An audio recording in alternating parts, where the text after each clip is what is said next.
Legitimately, chat. How, how does this keep getting worse? Like, yeah, literally. I don't understand, chat. I truly and honestly, I don't think I get it this time. It's absolutely nuts how this continues to get worse and worse and worse and worse and worse and worse and worse and worse and worse and worse and worse and worse and worse and worse and worse and worse and worse and worse and worse. It's wild, guys. Good morning. How are you? Welcome to the stream, everybody. Happy Subathon Day 516. I'm so excited. Guys, only 3 hours left on the timer. This could be the last day. Oh my goodness. But chat, I gotta tell you something really special. Or not. I mean that's cool. Okay, that's messed up. That's messed up, dude. You can't be doing that to me. That's unacceptable. I guess they must be bored, or rent must be due. Look, I'm gonna tell you, it's getting really crazy out there. We're gonna talk about, of course, an update about Onkey, guys. And there is a lot that happened, of course, since even yesterday, and of course, even since Wednesday. But I did want to let you guys know, I'm trying out something new today. There is actually the new vertical broadcasting available. I was actually part of the beta for it, so I'm running it today. So let me know how everything looks, if you guys like it, if you hate it, all that other good stuff. But yeah, we do get the vertical set up now, which I'm very excited about. It's something I've wanted to, kind of mess with and experiment with for a while. So I hope you guys like it. Let me know how it looks. Yeah, you can actually toggle it. Yeah, you can actually toggle it. If you want to look at kind of like the different setups. So, but yeah, I think it's really cute. People get way too much free time and they waste on dumb shit. Okay, so like, here's the thing about Onkey, right? I think there are some legitimate repercussions about stuff. Yeah, it's on the right. I think there's like legitimate like repercussions about certain stuff. But also like, I do feel like they had some okay answers for things. But then there's other stuff they say that just completely and utterly just fucks it all up. So, man, I don't know how I feel about Onkey right now. We're going to talk about the responses to a lot of the drama. We're just going to talk about a lot of stuff in general, chat. I think Deme tends to make a lot of the same mistake that Val does. Yeah, they're too reactionary and too kind of like impulsive and explosive. I agree with that. However, Deme did apologize, and Chibi actually, did talk about this apology. So we're going to dive into that. Also going to look at what Muujin said, because Muujin got involved. It's a lot to talk about, guys. Is it true you're taking tomorrow and Sunday off? I am taking the weekend off. We're going to get to that. I got a lot to talk about today, but first up, how are you guys? Onkey was a little off-key. Oh, brother, this guy stinks. I've been gone for a few days. What even happened? Everything happened, Coffee. Basically, content creator drew the line in the sand on what they wanted for adult content. Somebody called it a hypocrite. That blew up. A bunch of people started going after that other person. Initially, they drew the boundary for all kinds of unrelated stuff. It's been fucking wild. What's up, Coffee? How are you? What's up, Petro? Thank you for joining us. And of course, also, I want to take a moment and say a huge thank you, of course, to Evan. Thank you, Evan, so much for the Prime. I appreciate that earlier, dude. How are you? What's up? I think TB and Deme are both acting like children. Yeah, I mean, like, I think there's some things Deme did right. I think there's some things she did wrong. I think that Chibi refusing to like accept the apology or really like change his stance on anything is kind of crazy, right? I do want to look at his video because, I mean, there is a nuance to the apology, right? I mean, like, he does talk about it. So I don't want to say outright that he, like, completely refuted it, but there's a lot to talk about just for the apology itself. Him sounds insane already. Can we please have a normal day? No. We don't do that around here. What are you talking about? Yeah, this is VTuber news. We don't do normal stuff. And that's his VTubing news, guys. Because we're also going to talk about what's going on outside of VTubing as well. We're going to get into all of that. A little bit of a bricks and minifig update. Just kind of various news, but nothing really like, I guess like mega crazy going on within the world of, non-VTubing, right? It's kind of funny because it always feel like, stuff outside of VTubing is nuts, but nothing goes on to VTubing or vice versa. I'm gonna say it's not doing it now. Wait, all I'm gonna say is even if she's not doing it now, when she gets perma-mad, be a good way to capitalize on their drama. I mean, that's basically what's happening, right? There's a constant just milking the drama like every day, all day, and I'm like, guys, there's gotta be a limit to this. I don't like him descending from the sky like that. I don't like that. Elara, when are you gonna address the deer allegations? Darth, when are you gonna get a new eyeball? Oh no, I'm sorry, it was too easy. It was too easy, Darth. It was too easy. I feel like he's obsessing over kind of, yeah, so like, I do the thing. I think ultimately, as far as the whole situation goes, I think that Deme ultimately looks like the worst in this, not because she necessarily did the worst, but just like that's how the cards fell, right? That's how the cards were dealt, the dominoes fell. She's gonna ultimately look kind of worse out of all of it, right? But I do think that Chibi will not let certain stuff go. And now it's gotten to the point, guys, where he's pissed off at Mujin's coverage of this stuff. And I gotta be honest, I feel like when I watched Mujin's video, I feel like Mujin was very much explained a lot of Chibi's background, kind of even like, I don't want to say gloss, but really didn't like go heavy-handed on certain stuff. And now we're at a point where I'm like, damn, bro, like, why is Chibi going after Mujin? Like, I don't know, I felt like his coverage was really light, in the sense that he didn't try to like really pick a side or anything like that. He was just purely reporting on it, you know. She was not getting clapped on stream. Yeah, well, we know she wasn't getting clapped on stream. Trust me, we've established that a long ass time ago. Trust me, she was not getting clapped on stream. We know that, but some people just have to say that, you know, what happened or whatever. I'm like, okay, guys, let's chill the fuck out. That's not real. Like, yeah, it's milking the situation a lot. So I do want to go look at his responses. I'm gonna look at Mujin's coverage. There's a lot, and I know a lot of people don't like Chibi for certain stuff. And I will say this about Chibi reviews: I do feel really genuinely bad for a lot of the stuff that he's had to go through. I do genuinely feel bad for him. He's really had some stuff that was really fucked up done towards him that he did not deserve, right? Yeah, it was horrible. It was just genuinely just absolutely horrible, guys. But I do also want to say that while all of those things happen, right, and they do suck, that's not an excuse to, you know, get away with it whatever you want. You're not a perfect victim. And I don't know. I think there's a lot of times where he kind of, I don't know. I think he plays victim a lot in it, and it's like, dude, you're not a victim in this. Like, you're not acknowledging what you did as well. He's really trying to milk all I came from this now instead of just moving on. Yeah. I mean, like, even the video where he's like, will I accept your apology or not? Find out in this video, it's like, dude, that's way too much. Come on.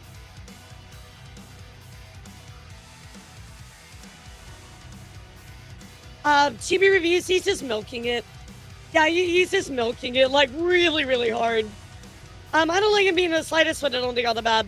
I'm sorry, right, exactly. I farted on your pillow, what the fuck? What do you mean? Not my pillow.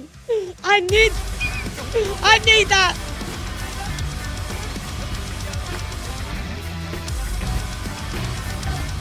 This is the worst day of my life. This is the worst day of my life.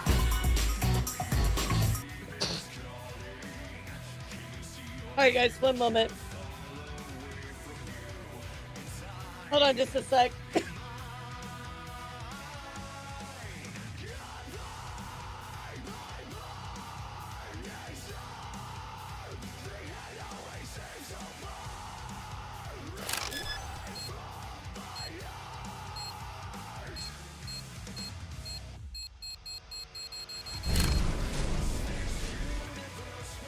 Okay, yeah, I think that was fair.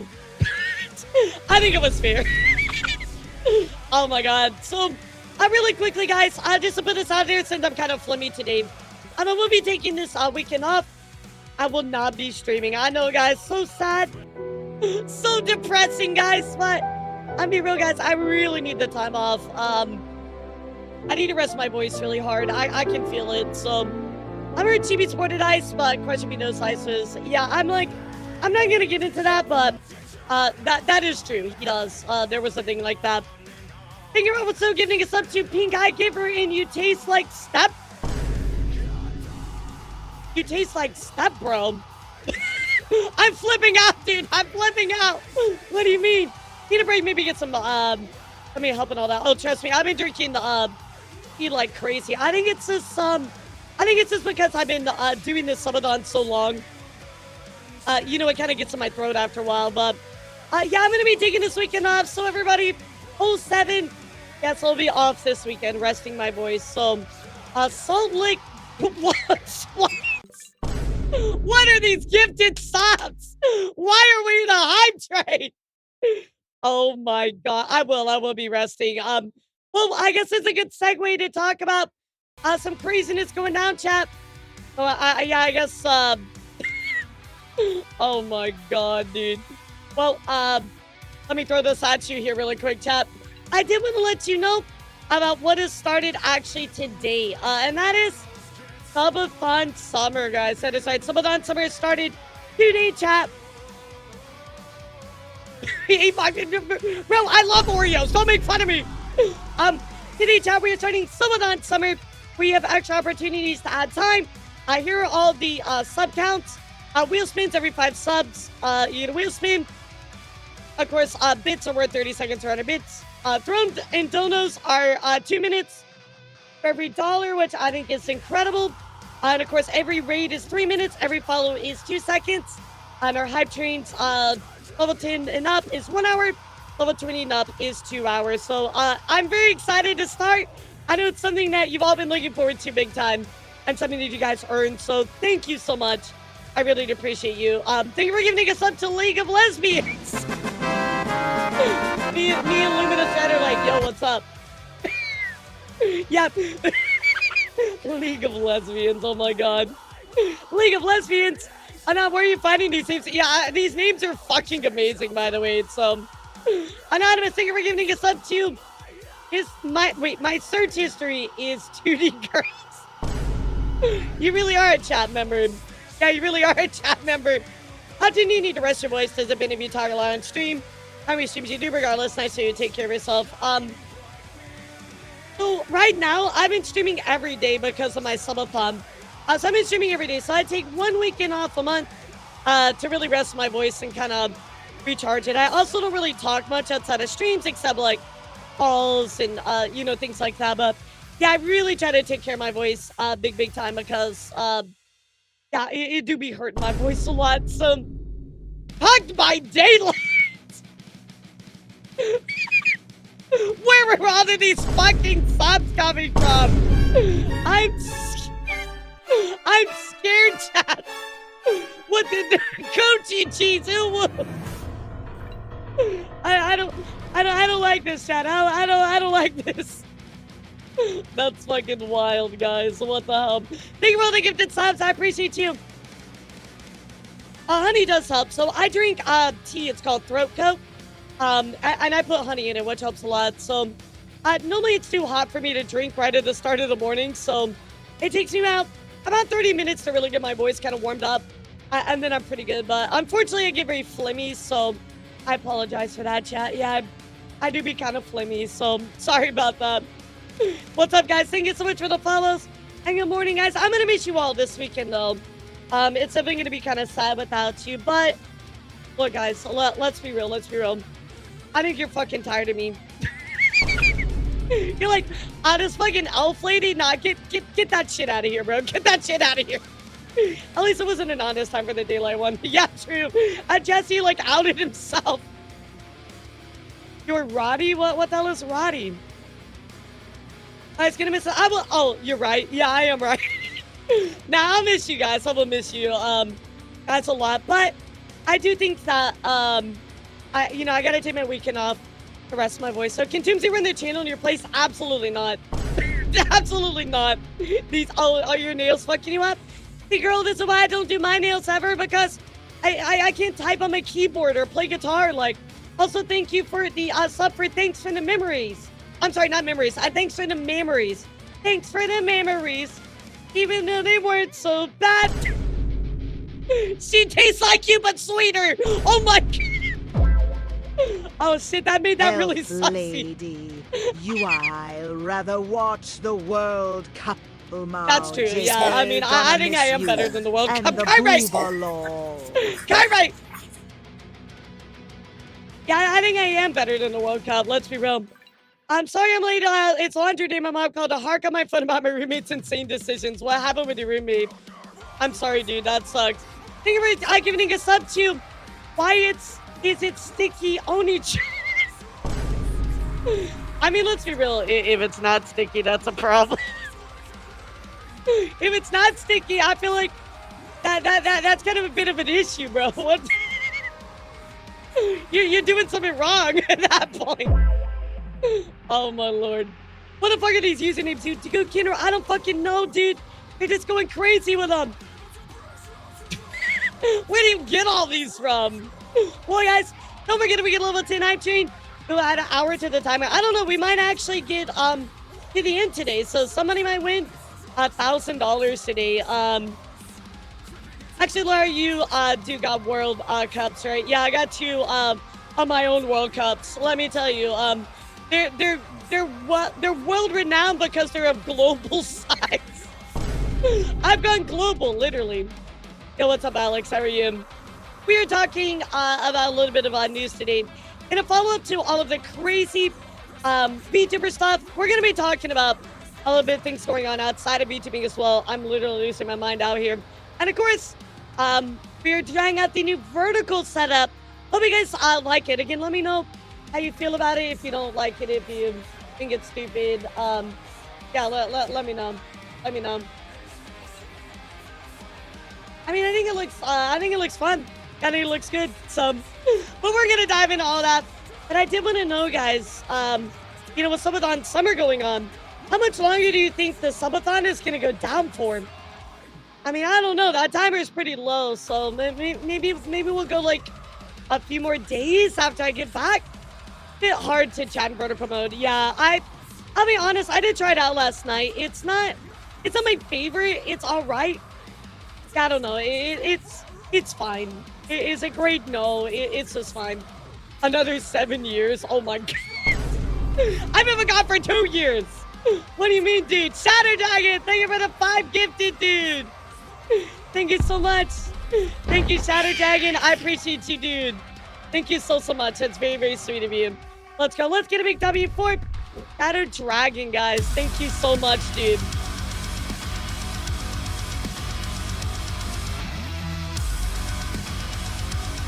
"10 years of Subathon, baby! 10 years of Subathon!" Dude, I haven't even made 2 years, guys. Well, let's chill it out until we find out what we're actually going to be doing. Shatter, thank you so much again. You are going to get 1 wheel spin today as soon as we start our news. Thank you again so much for all of your support, guys. Thank you for giving a sub to Ever Truest Feet. Why are we talking about Truest Feet? What?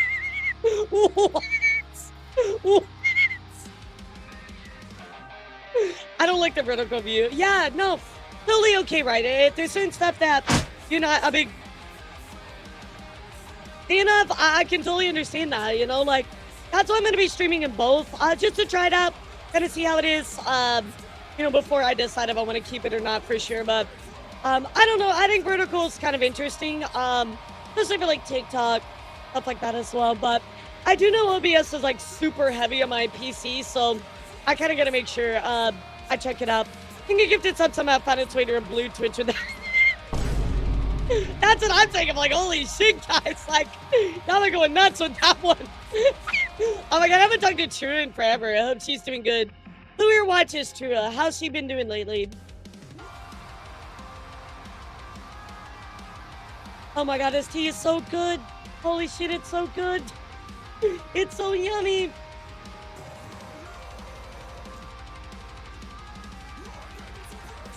Oh, yum, yum, yum, yum, yum.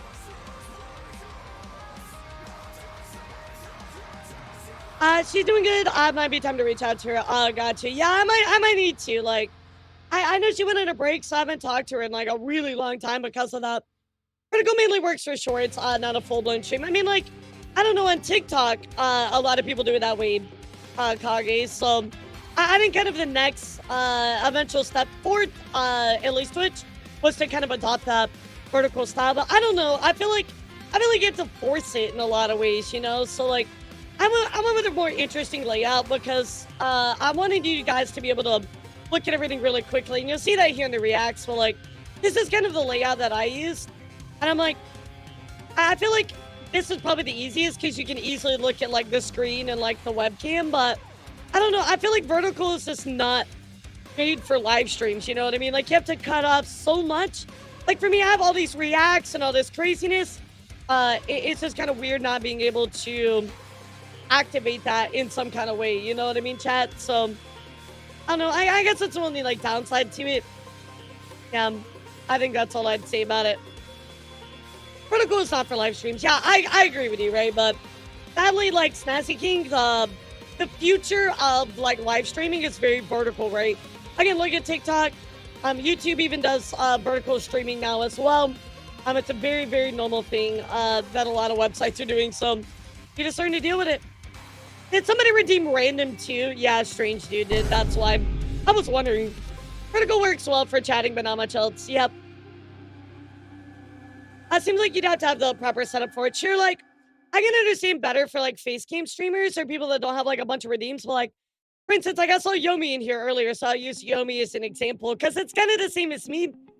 Imagine, like, all of Yomi's redeems in a vertical format. It's just, it's not meant to work that way, you know? Like, it's not gonna look good, you know? Like, it's just how it is. So, like, same for me, right? Like, we have all these crazy redeems and stuff. It's just never gonna look good because, you know, vertical's just not built for that. So, sorry, you can't do vertical because you're short. Okay, Chips, fuck you. Seriously, I'm very tall and I'm vertical, even though it's only barely more than 5 feet. That's plenty vertical for lots of people. I'm sure nobody has told you or complimented your verticality. If you know, you know what I'm saying, Chips. You know what I'm saying, they never complimented your verticality. You're more wide than tall. What do you mean? What do you mean? I like the vertical. I made fun of your PP. Get wrecked. Get wrecked. Oh my god. I'm sorry we can't hear you from all the way down there. Okay, I'll have you know something. Choke on my rage. Yeah, okay, I'm short. Yeah, you got me on that. What do you want me to do, dude? Like, I can't just, like, get fucking taller. Like, thank you guys, by the way, for the hype stream. It's 17 subs and 290 bits. That is absolutely incredible. Thank you guys so much. How's the weather down? Okay, what weather besides flooding is, like, sinking? It's supposed to be how the weather's up there, Yomi. What do you mean? What do you mean? Yeah, that's a nice argument. However, your PP small. Boom, got him. Thanks for playing. See you later. Alright, heavy metal nickname also applies for bra. Yes, exactly.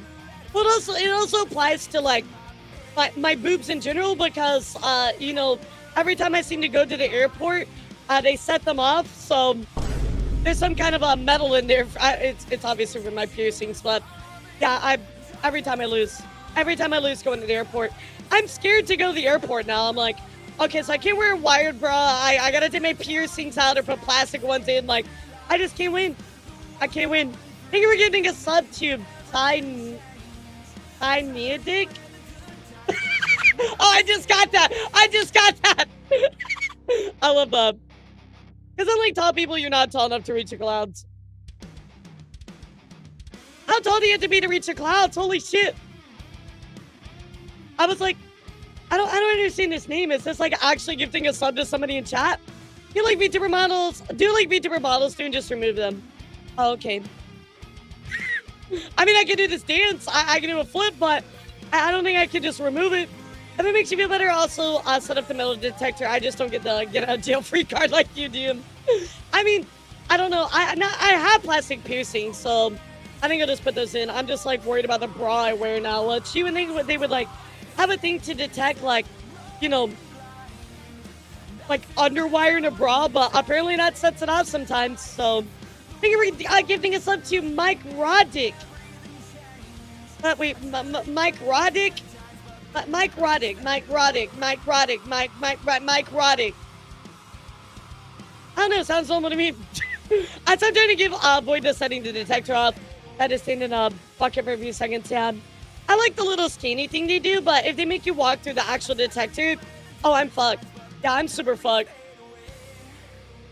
Oh, the pineapple Kool-Aid, yes, I did actually look into that. Guys, I know I'm stupid, but I do actually understand it. I'm fucking with you guys. I love how chat's like, oh, poor Lars, she doesn't actually get what it says. Guys, I'm not that fucking stupid. Like, I know I'm stupid, but holy shit. Got me some slack, guys. Got me some slack. I'm not allowed to use this skinny thing. Oh, yeah, that's okay, that makes sense, Wog. Yeah, that makes a lot of sense, actually. I was about to say, I had to, like, think about that for, like, one moment. I'm sure we're not so much down there. Oh, I get it. See, like, your legs are really tall, but the rest of your body is, like, absurdly short. I got you. Okay. Yeah, you have, like, the Chad build, you know? Yeah, you're, like, really long legs and, like, really, like, short upper body. I got you. That don't make sense. I get it now. Prove it. I'm not proving anything to y'all. But you know what I will prove, chat? A little bit of news. So everybody, get ready. Let's dive into our news. Starting right now. Let's go. By the way, I'm switching over to a new vertical scene, so hopefully this one looks okay here. Hopefully. I'm gonna double check it here.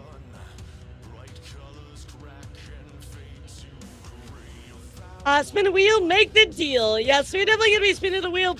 And everybody take a moment to thank Shadow Dragon for that fact. Please take a moment and give Shadow Dragon a little bit of love, guys. I would appreciate that. He has been so supportive this entire time. So again, thank you, Shadow Dragon, so much. Anyway, here we go, guys. Let's do it.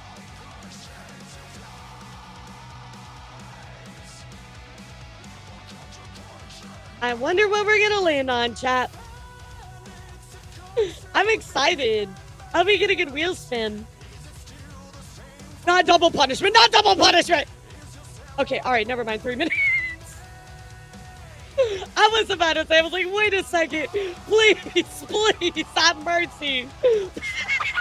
I was gonna fucking crash out on the double punishment. My favorite ever was we got like a double punishment and then I had to eat like 20 Bean Boozled beans. That was actually the worst. Oh my god, that was so close. That was so close. Remember, guys, every 5 gifted subs from now until, you know, the end of summer, you're gonna get those wheel spins. So, alright, guys, without further ado, let's hop into a little bit of VTuber news. I do want to remind all of you guys, again, we got Summon Summer going on. These are the normal times now for all of our stops. So, for the, you know, the subs, the bits, all that stuff is all right there now, chat. I know, I think that's quite a lot of time to be able to add, you know? That's quite a lot of time. So, take advantage, guys, while it is still around. So, first up, what I want to talk to you guys about is Onkey. We're going to do VTuber news first, and then we'll talk about things outside of VTubing, right? So, but I do want to talk about Onkey because there is a ton of people that continue to leave Onkey.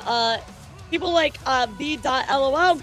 V.lol has withdrawn his partnership with Onkey and will no longer be providing official merch for the event. And that was something that we were supposed to do at TrueTuber. I mean, as you guys saw yesterday as well, we backed out too. Yes, we withdrawn from Onkey Expo. But this does reach out to lots of people, chat. And that's what we're going to be spending our time, you know, talking about here. Even Mythos says, due to recent events, Mythos has decided, Booba, imagine having Booba. Due to recent events, Mythos has decided we will no longer be participating at Onkey Expo. We are no longer affiliated with the questing panels or events. Neither Mythos talents nor staff will be attending Onkey in any official capacity. Also, of course, we have Outreach's TTV. Yo, what's up, Arctic? How are you? And a Calamity Crew that says we are monitoring the situation and are giving the convention staff time to correct the issue. So that is very kind of them, I will say, to actually give them time I think most of us are like, no, but yeah, I'll give them credit, right? At least they're trying, right? Big Nose Bug says, hello, unfortunately, I will no longer be a guest on Onkey. Due to safety and logistics concerns, keep my management and I, especially with me, attending in person. And her attending in person is probably an even bigger reason as to why this is going on. What's going on with Onkey? If you missed my coverage the past few days on Taku, basically TLDR, this con is on full-on meltdown. They're supposed to be the first ever East Coast VTuber convention. However, they were run and managed very poorly. And so everybody is backing out of it, mostly because SVA, SOX agency, pulled out, citing safety concerns because they did not have any type of staffing for security. There is a lot more that kind of goes behind that, but we'll keep talking. Red Claw goes on to say, notice, hello everybody, I'm sorry to say I will no longer be a guest at Onkey Expo. Due to safety and logistics concerns that both my management and I have seen. Considering my appearance was to be in person, we took these concerns very seriously. I wish the team and the convention success in their future endeavors. So, of course, right there, guys, yeah, Red Claw is out. We also, of course, have people like Leia Lumi going on to cite that they are done as well. Leia Lumi saying, sorry, my dears, I was a playing guest at Onkey Expo this year. I'm sorry to any Lumis that were planning to go to the event to see me. I withdrawn from the event due to safety and professionalism concerns, which I think is very fair considering, again, they have no security basically in place or pulled aside any security, to have ready, right? Hold on just one moment, chat. My model is a little laggy.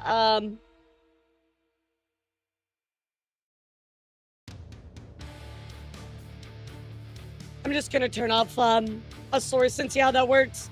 Yeah, no, it's because I'm testing the whole vertical stuff today. It might take a second to kind of get it going. I'll make sure it's good. Luca also says, Deme says, I'm very sorry to anybody who was hoping to be me in person off guy. I've decided to withdraw as a guest. I mean, guys, you can keep count, but I would say at least 20 people have pulled out of Onkey at this point. Goddess Reverie goes on to say, I'm withdrawing as the After Dark director of Onkey Expo as well. This is the first that I ever heard of. There's going to be some kind of late night something or the other event. So that is disappointing because I feel like that could be really, really cool. But obviously, that's not going to happen, right? Yeah, I think so as well, Antique. I think so as well.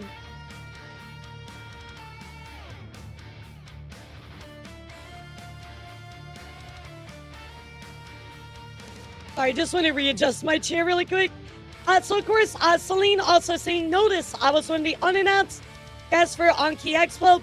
Due to my concerns for my safety and lack of transparency, I've decided to withdraw as a guest from Onkey Expo as well. Even Zephyr Arcade goes on to add to this. Zephyr says, yeah, we're done. We're withdrawing as well. We will not be bidding or attending the event in any capacity.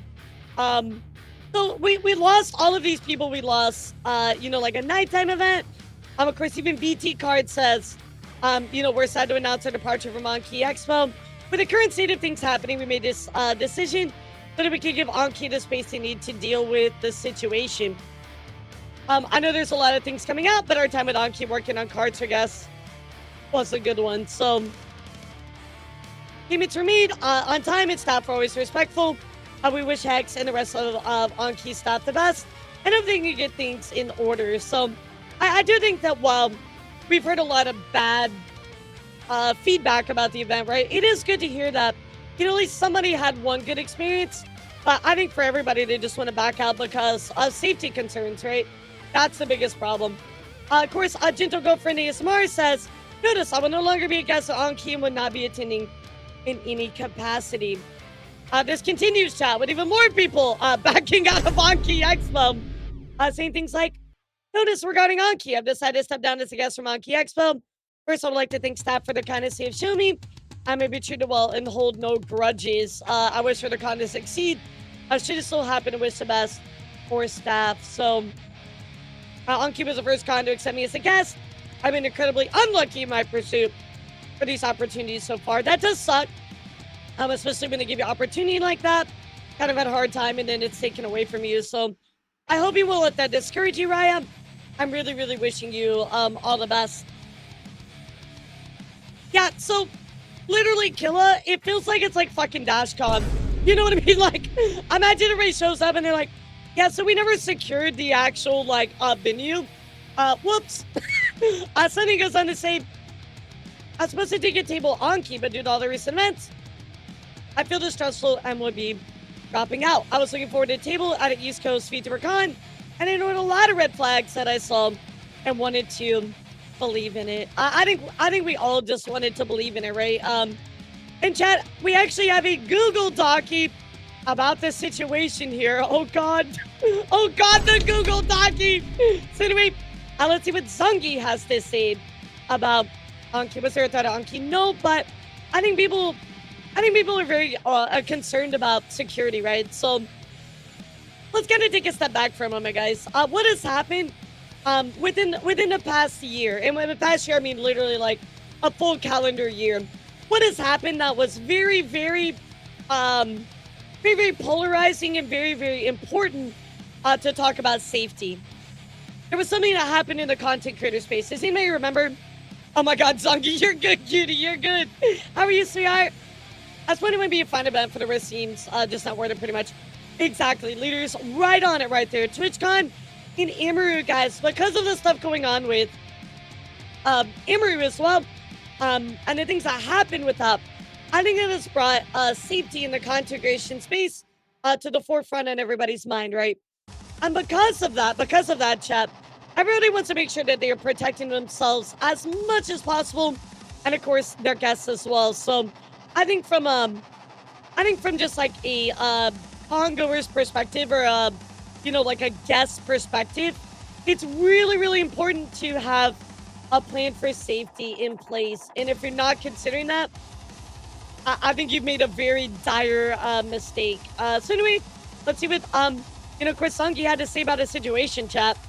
It is with a heavy heart that I would like to share my experience and interaction with Onkey Expo as early as July 2025, and from the perspective of one who used to be considered as part of the guest rosters and politely declined. As an East Coast-based VTuber and artist, I saw Onkey Expo opened for guest applications. I was thrilled and applied for it, in hopes for the wonderful opportunity and to support local events.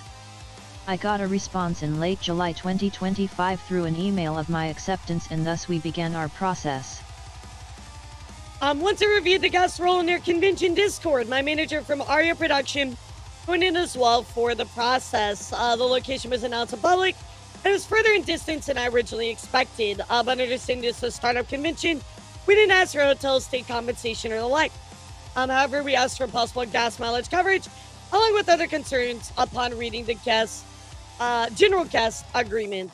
Okay, so I feel like it was fine. You don't want the comp in the room, but you want possible gas mileage. Sure, everybody is going to make a different deal, guys. With cons, I don't know Zongi's experience with cons, but I will tell you, the mileage, and I don't mean like an actual pun or conversation about gas mileage. I mean, your mileage is going to differ, right? Sometimes it's badges, sometimes it's hotels, sometimes it's all of the above. Sometimes it's meal comps. It can be literally anything. We were informed that as guests, the day I would run meet and greet would be the only day covered for the badge, and I would need to purchase a badge for the remaining days. If I wanted to have an artist alley table, a discounted price would be offered, but we would not be provided an accurate quote until later. We were also not informed whether guests would have access to a green room for privacy and safety away from the public, and whether the convention carried liability insurance. After we brought up the concerns, the answers we received were that the convention was only willing to pay for gas mileage, but not full weekend badge. Yeah, the that's kind of convention rough. representative at the time thought the green room was a streaming room. It was explained what a green room was in reference to, and it was stated that they didn't have one unless they had a sponsor to fund the extra room.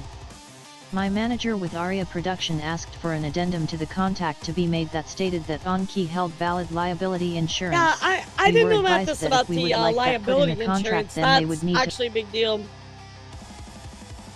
So do we need to have the guest contact notarize Aria Productions and my expense as I want to keep all contracts uniform? So I feel like a lot. What's a green room? It's basically like a break room.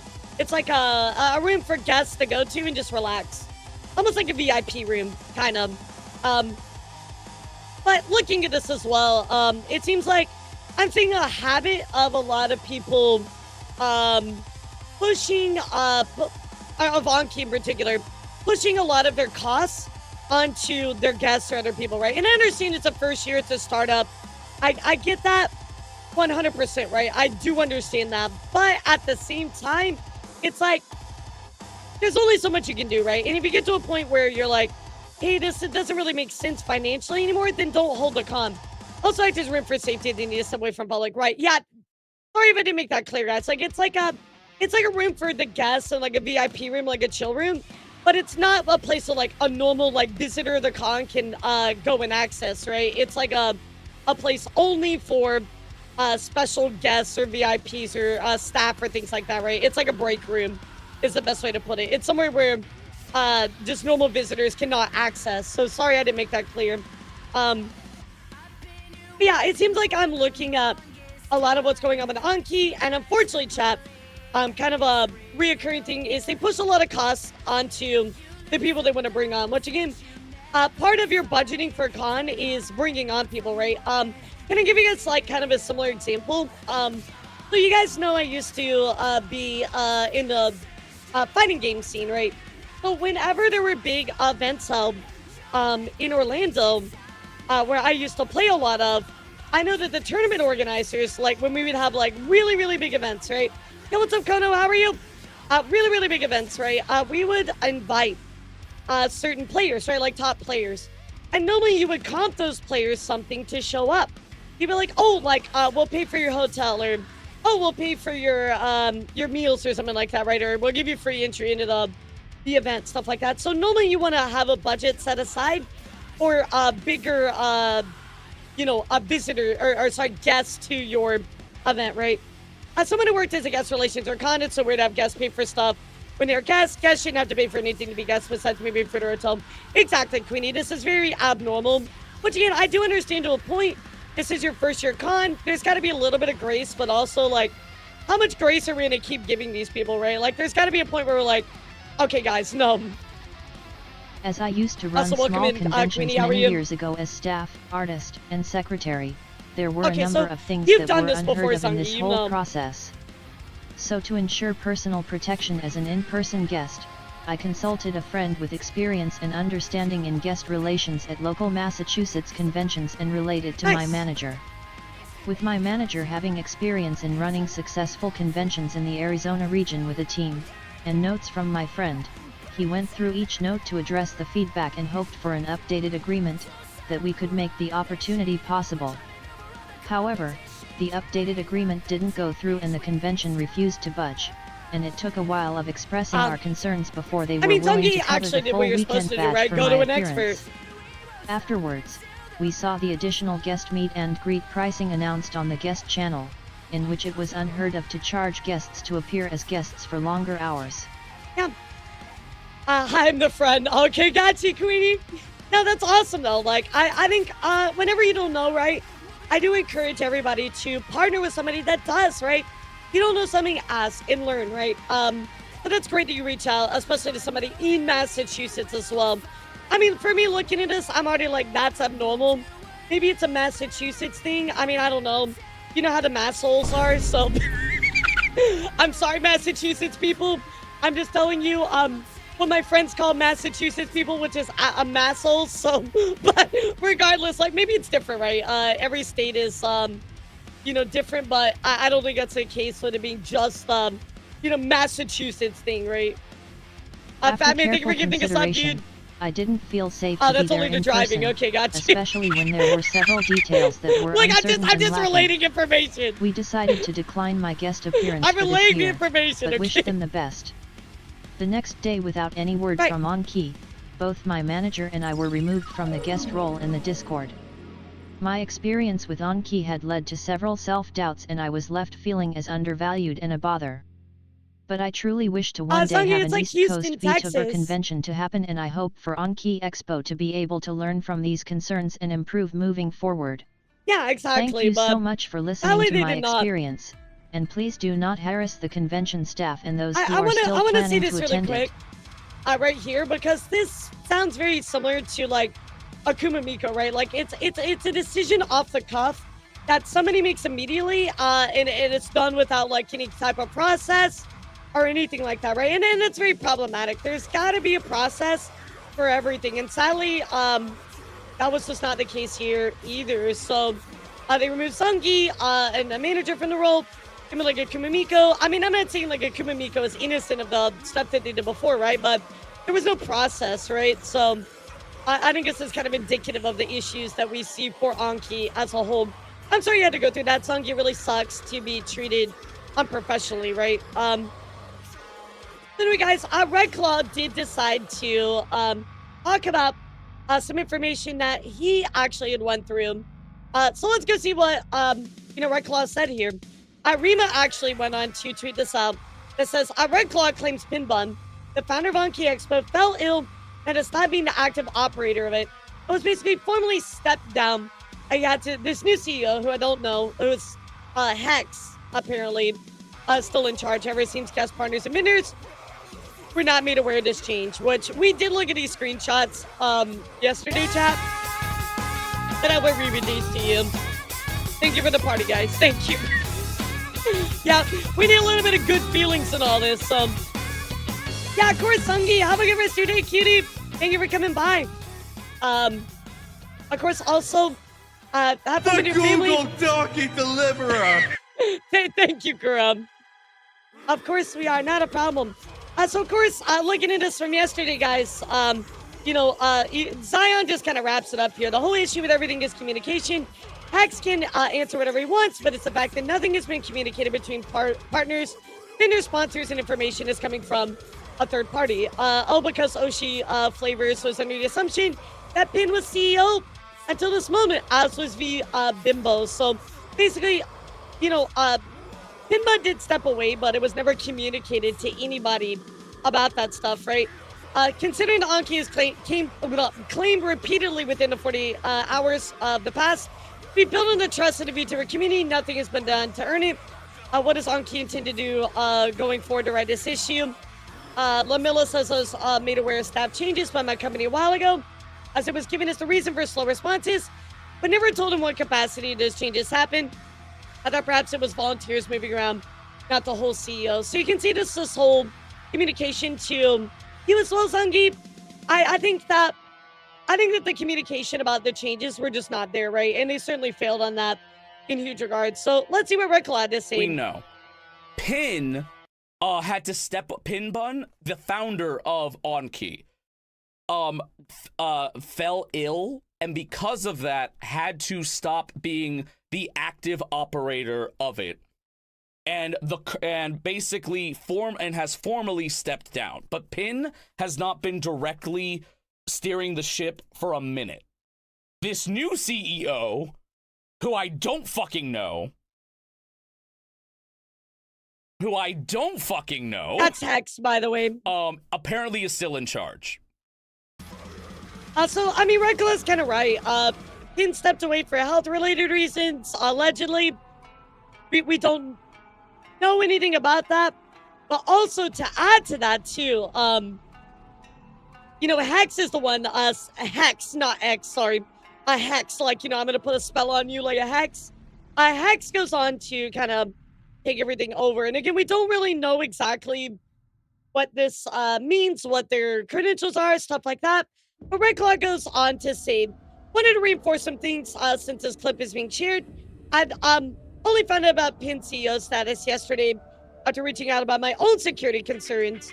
Because they were so candid with us, my manager and I assumed they had informed other guests and sponsors too. Only announced last night the Discord server that Pinball was no longer. Exactly, and we're going to look at that, Queenie. Red Claw says transparency in these type of situations and events, I believe, is extremely important, and I believe it is Onkey's best interest to start being transparent now. I stand by the statement that I want this con to go well, but to do that, trust needs to be re-established. I agree with you very much. Of course, also, guys, we do have a lot more issues to talk about, so don't go anywhere because there's a lot. Stone Cold Gene Austin had a bit of an issue with Onkey, so let's listen to their experience, chat. In March, Everybody's I offered coming to out and sponsor talking Onkey about it. Expo as a personal thing for a friend. I didn't expect much. I wouldn't be able to attend due to work, but hey, at least I can help out. There were no invoices, which, at the time, didn't scream out at me because I wasn't sure if that was what I was going to get as just a guy sponsoring. So of course you can see that they submitted $1,000 payment, chat, allegedly. They go on to tag Flork and said, I'm not really out for retribution, it just sucks.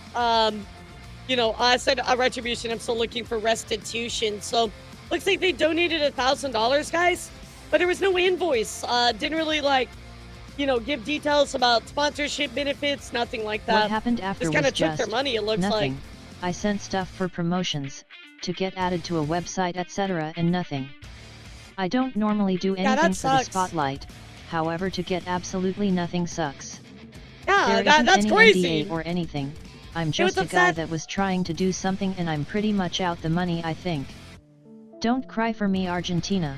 It's my monetary loss to deal with unless refunds happen. It's just a shitty thing. I think when you take somebody's money that way, right, as a way to support an event, right? You're giving $1,000. You expect some kind of something, right? Like at least your name somewhere, right? But there was no invoice, which is already problematic from a business standpoint. And on top of that, they just didn't give them anything, chat. They took the money and that was kind of it. So I think it's definitely bringing up more problems for me. Okay, so we've had a lot of communication issues, but we already know mismanagement. On top of that, no invoices, but not doing right by the people that are sponsoring your event, I think it's absolutely fucked up and wrong. So I take a big issue with that. Of course, also, guys, Aim Candlereed says that I've seen some folks trying to I've seen some folks trying out words in my, I think they meant put. I've seen some folks try and put words in my mouth that weren't there and twist my post, and it thinks it's not somehow. The fact they went back on their word to me was one of the main reasons, other reasons included. So let's go see what I had to say. Look at all these reasons, chat. But look at all these reasons that they have a problem with Onkey. And there's one I want to talk about in particular. Not background checking guests, lack of security, lack of staff, misuse of funding, still no location set, lying to me and other small businesses with unkept promises, making everything non-refundable, charging people to be a guest, lack of communication and still coordination. No location set. I'm sorry, what? Is that true? They had no location? Yeah, my confusion is lack of staff and security as an priority number 100%. Yeah, that seems kind of crazy, actually. So, wait, so their claims of a confirmed location weren't even solidified. Even my gut ends up right. From what I've been seeing on both Twitter and Discord, before I pulled out, nothing was confirmed. It's one of the reasons I was waiting for more things to come out yesterday before I committed to canceling. The only thing that I've seen kind of in passing is like, they hadn't paid like the full security or something, like the placeholder fee for the location. I think that's the only thing I've seen in passing on Twitter. Somebody like rumor mill. I can't confirm or deny that, but I think that is very, very strange, right? Like if they, it's weird to promote the location, but it's not confirmed that they actually have it contracted. Yeah, so I did see a comment where somebody was talking about like they didn't pay, or they didn't think they paid the whole like down payment to keep the placeholder for the venue, which is obviously very problematic already because you don't technically have the location at that point. But yeah, I don't know how real this is. You can put it up on the shelf, guys, but it's certainly something to look at and consider. Of course, also, guys, even crazier situation. Anna Valens actually was asked to work at Onkey as well. Let's take a look at what happened to Anna. I was asked by Onkey to help work with the con's communications lead to help moderate, I assumed, for panels or other events. though I never got a specific answer and wanted to know more first. Regardless, I was certainly I don't going to understand why they decline would want to bring taking that Anna moderation Valance role, onto the team. no matter the context. Yeah, like, what? This was in July 2025, after the whirlwind of controversy I just went through with Elara, Kirsha, etc. I had offered to help the convention with Press Connect's BTS, but it seemed a little odd to me to offer any sort of public-facing moderation role. Why ask someone so controversial and divisive to take a position Anna's involving like, community aid of any sort? Seemed like a dangerous decision for all parties involved. Yeah, even Anna's like, at least they're like self-aware, you know? I've heard fears about Onkey through the grapevine among VTubers. Yeah, at least they're like self-aware, chat. Anxiety that the event might turn into VTuber dishkin. Yeah, it kind of seems that way. I'm not quite sure if that will be the case in the end, although I do is. think the convention is run by overly inexperienced individuals, and it's easy to mess up a con through simple lack of planning and foresight. I mean, Anna's right. Yeah, no, Anna's absolutely right. It's also possible they wanted to take a moderation role in terms of facilitating press contacts.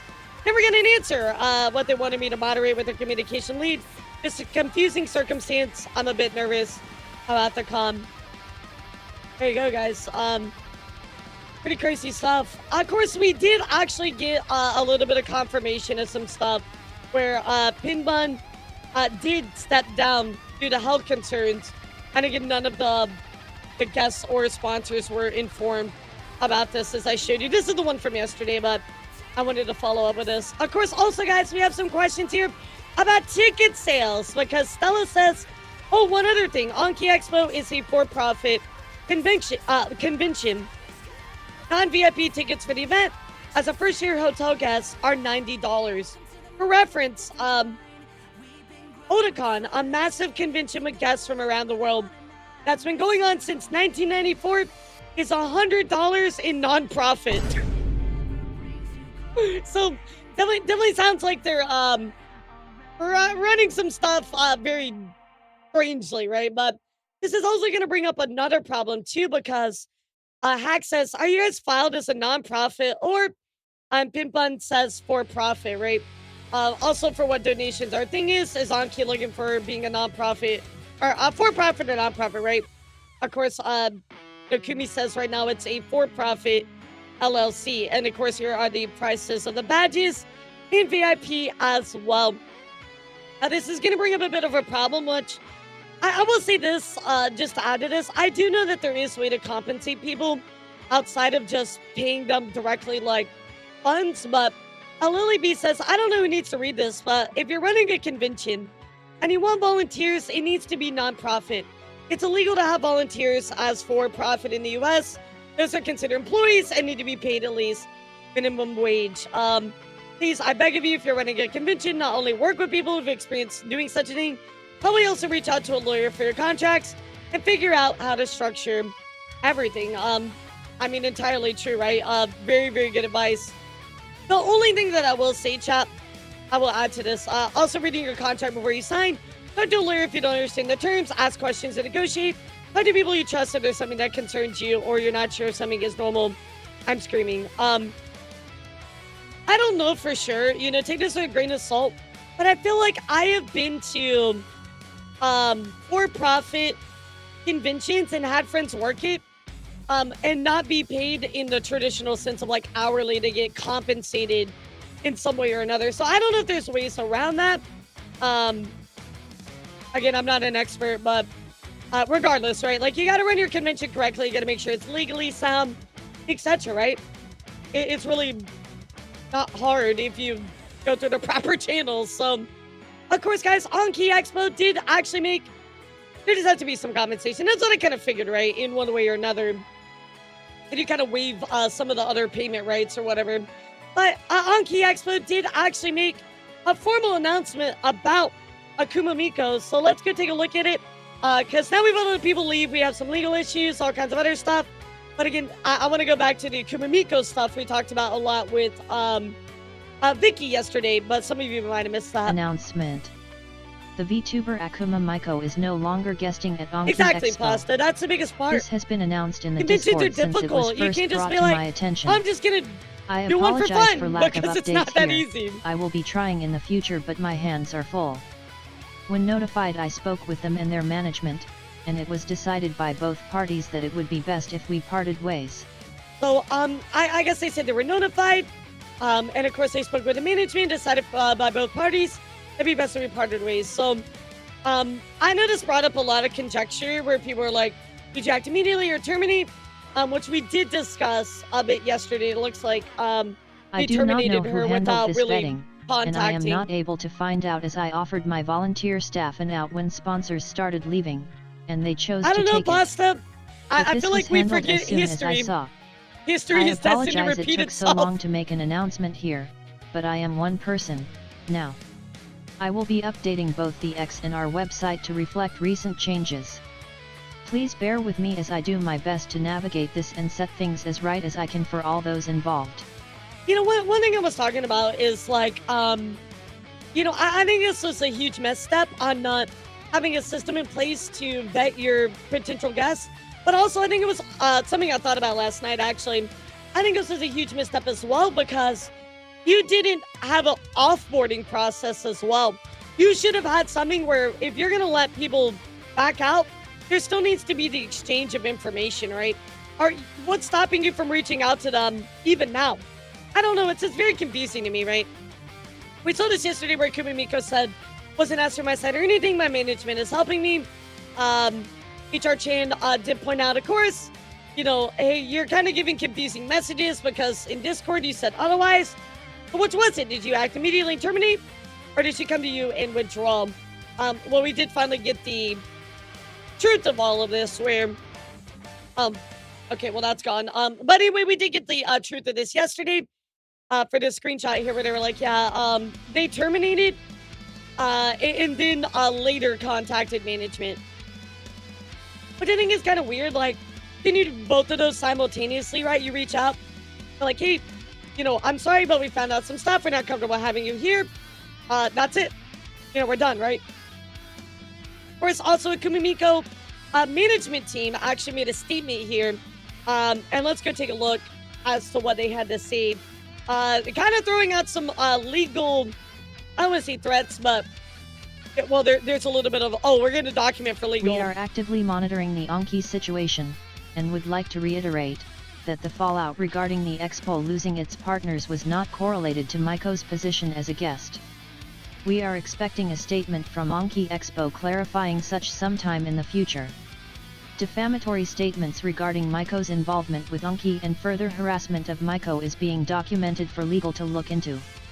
Maiko has requested for those who frequently contact her through Twitter to join her Discord instead for further contact, as her mod team will be happy to help with communication. Further inquiries regarding Maiko's status with Onkey may be directed towards us as her management team. Thank you Mikumfis for your continued support of Maiko. So what I will say about this, chat, is kind of like my final thing about this is the Kumimiko stuff is kind of in its own separate, like, bucket. I think it's the best way to mentally treat it, right? This happened and they fucked up by not screening, but also, like, you know, they did at least go and remove her, right?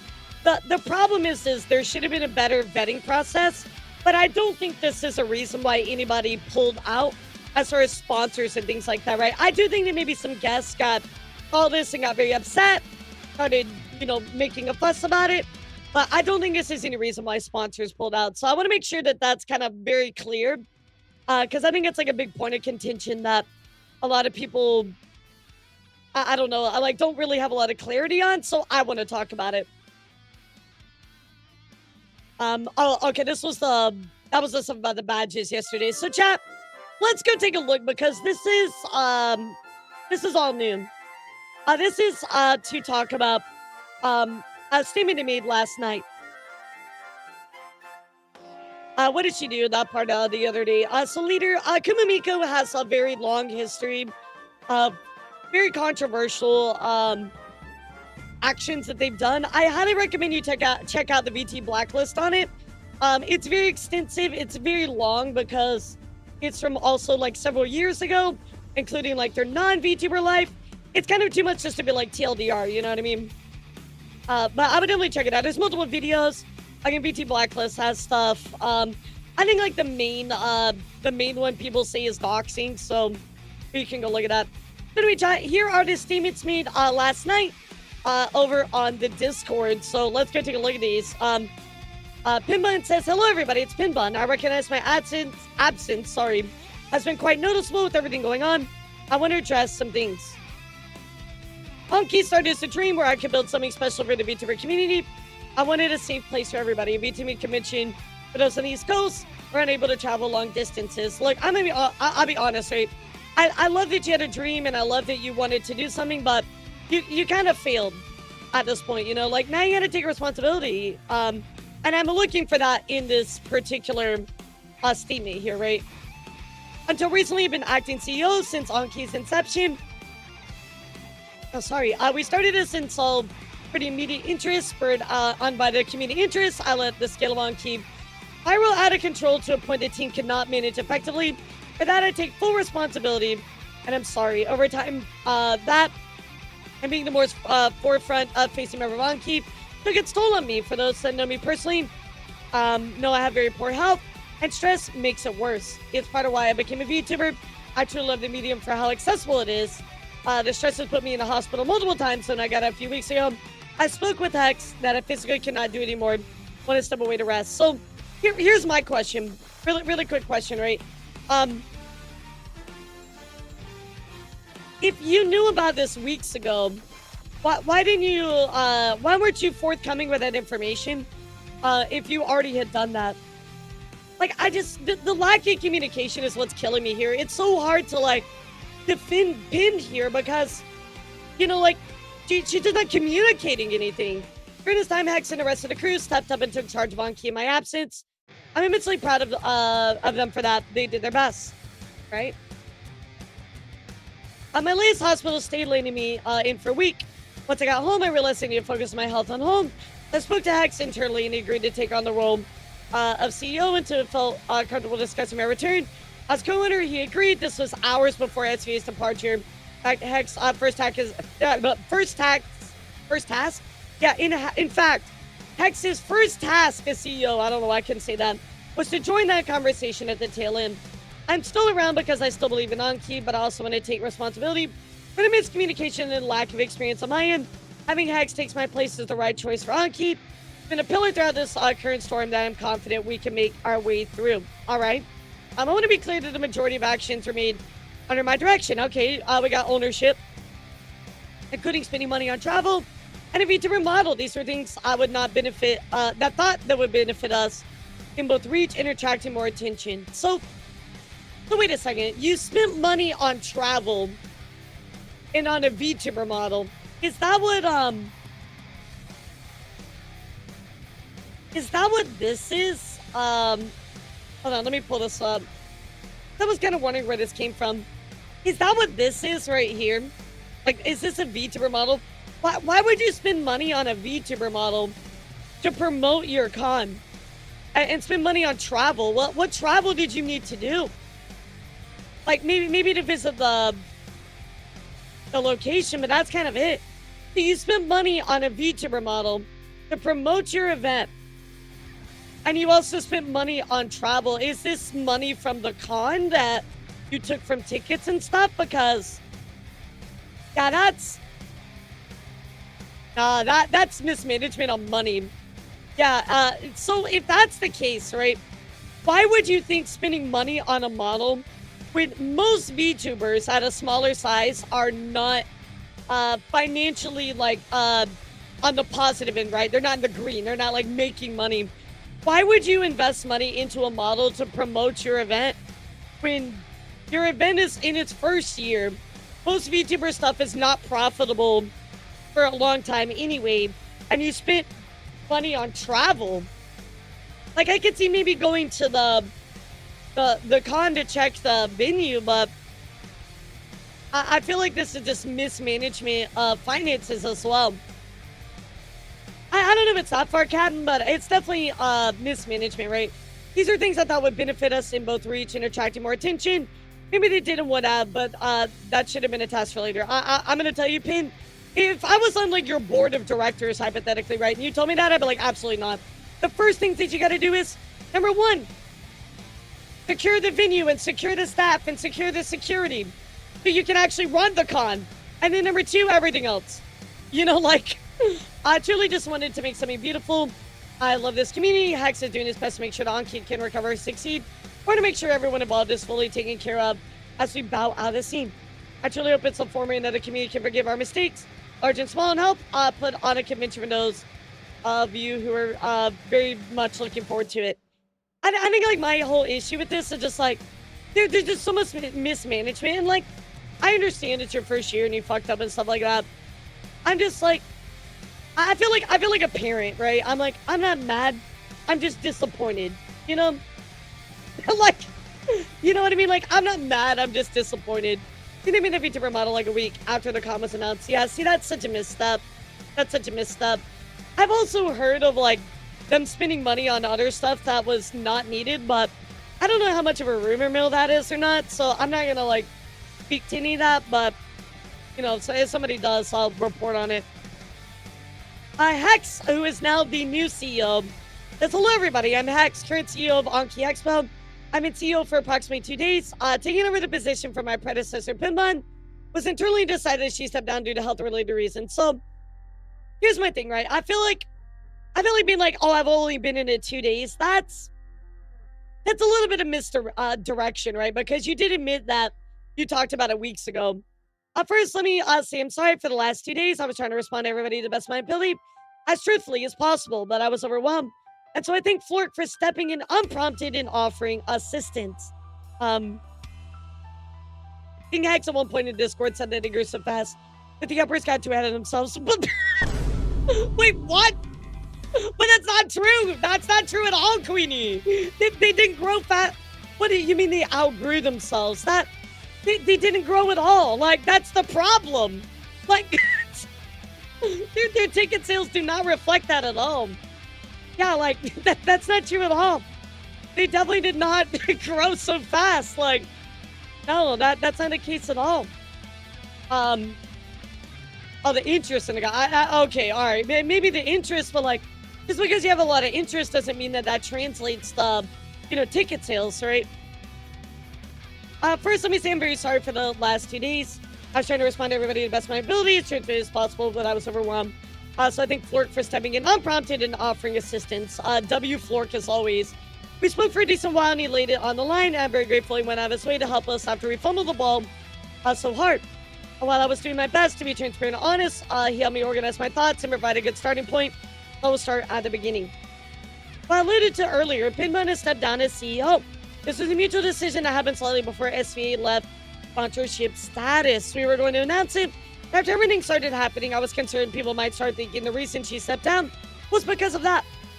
It was not. She was suffering health problems, and after being in the hospital for an extended time, she decided to step down from CEO to focus more on her health and home life. I mean, it's fine, right? Like, I have zero problem with any of that stuff.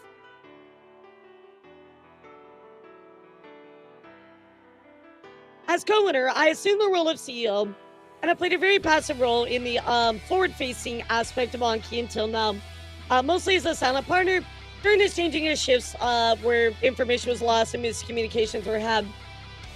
Right, exactly, Cam. But also, like, okay, so before you do anything, chat, what's the first thing that you do? Like, if you have an idea, what do? You plan. You make sure that your idea is feasible before you do it. It's like, oh yes, well, I want to solve, you know, the world crisis of oil. Well, you gotta have a plan, dude. You can't just go out there and bang your head against the wall till it happens, you know? I mean, lack of experience is true, right? I think also, though, Queenie, while lack of experience is a good point, I think there's so many people that I personally seen attached to Onkey that have experience that would have been very, very willing to help, that they did not have the foresight, whether foresight or stubbornness, to reach out to partner with, to make their event run smoothly, right? Not to say we didn't have trouble before. It often took us way too long to respond to inquiries. And the Discord channel, on a website about the team, it says they have combined 10 years of experience. Does it actually? Don't tell me that, VTuber guys. Awesome, hi, what's up, cutie? Don't tell me that. Don't tell me these things.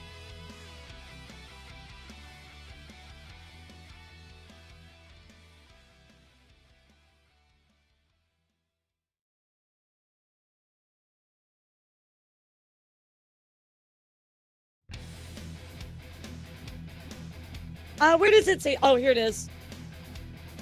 Oh yeah, meet the founders. Combine our team has over 10 years of experience in VTubing, setting up conventions, bridging partnerships, and managing finances responsibly. Oh God, this ain't so poorly, dude. No. Oh my God, everything on this is. Oh no. Oh no, no, no, no, no, no. Well, we already know this wasn't done. Financially responsible. That definitely was not done. Oh no. Yeah, I mean, like, I know what they're trying to make this read as, but maybe Hex and Maverick do. I don't know, but 10 years of experience in VTubing. How is that even possible, by the way?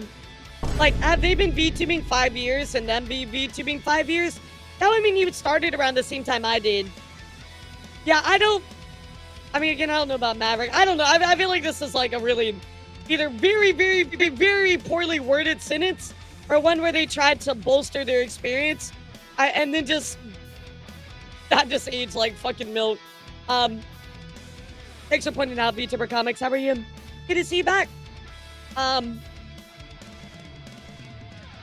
to say we didn't have trouble before. It often took us way too long to respond to inquiries in the Discord channel. So we were too small of a group that allowed ourselves to grow beyond our scope.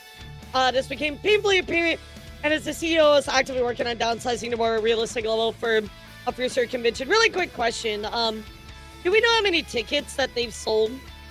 Because they're talking about like everything's like grown, right? Is beyond our scope.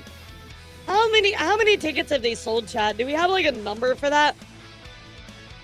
SVA pulled out reasonably slow because we were able to provide adequate information at a request within a reasonable deadline.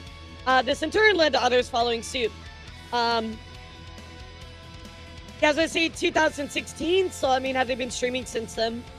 Two big sponsors leaving does not look good, especially when internal management changes are happening. We messed up, and it cost us sponsors and it cost us community trust. I mean, at least Hex is like taking accountability, right? I'll give him that. You know, through the whole thing. I'll at least give him that, you know?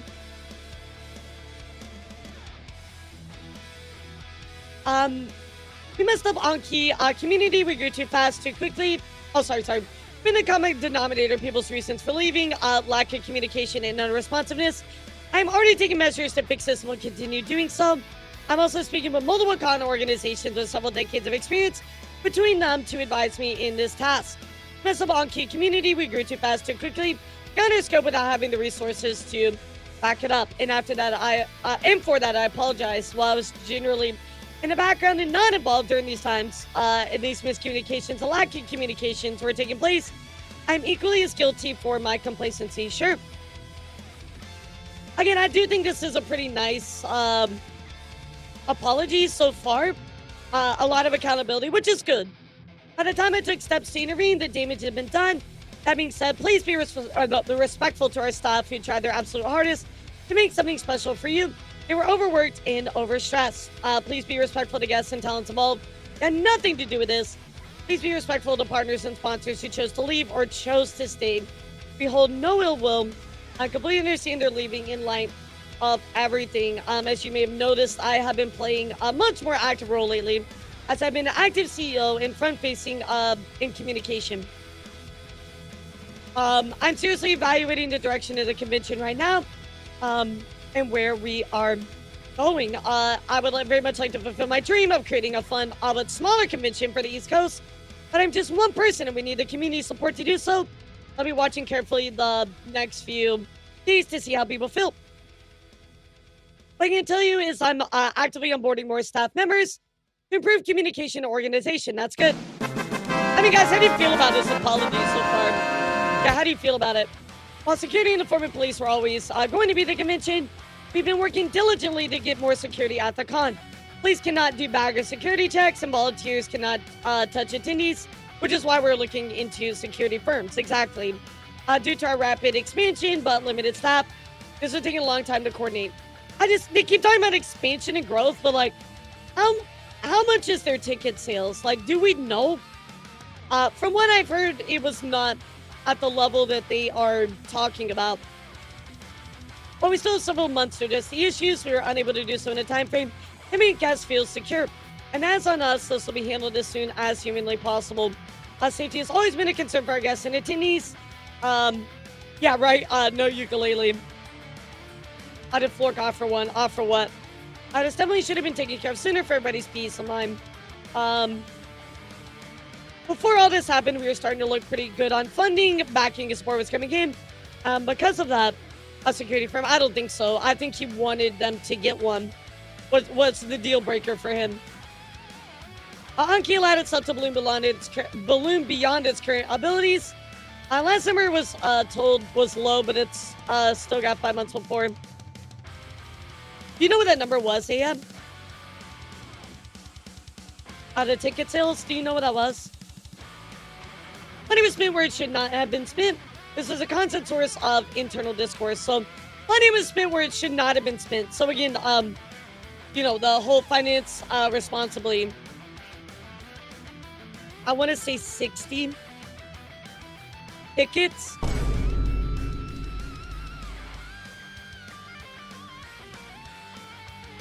They sold 60 tickets.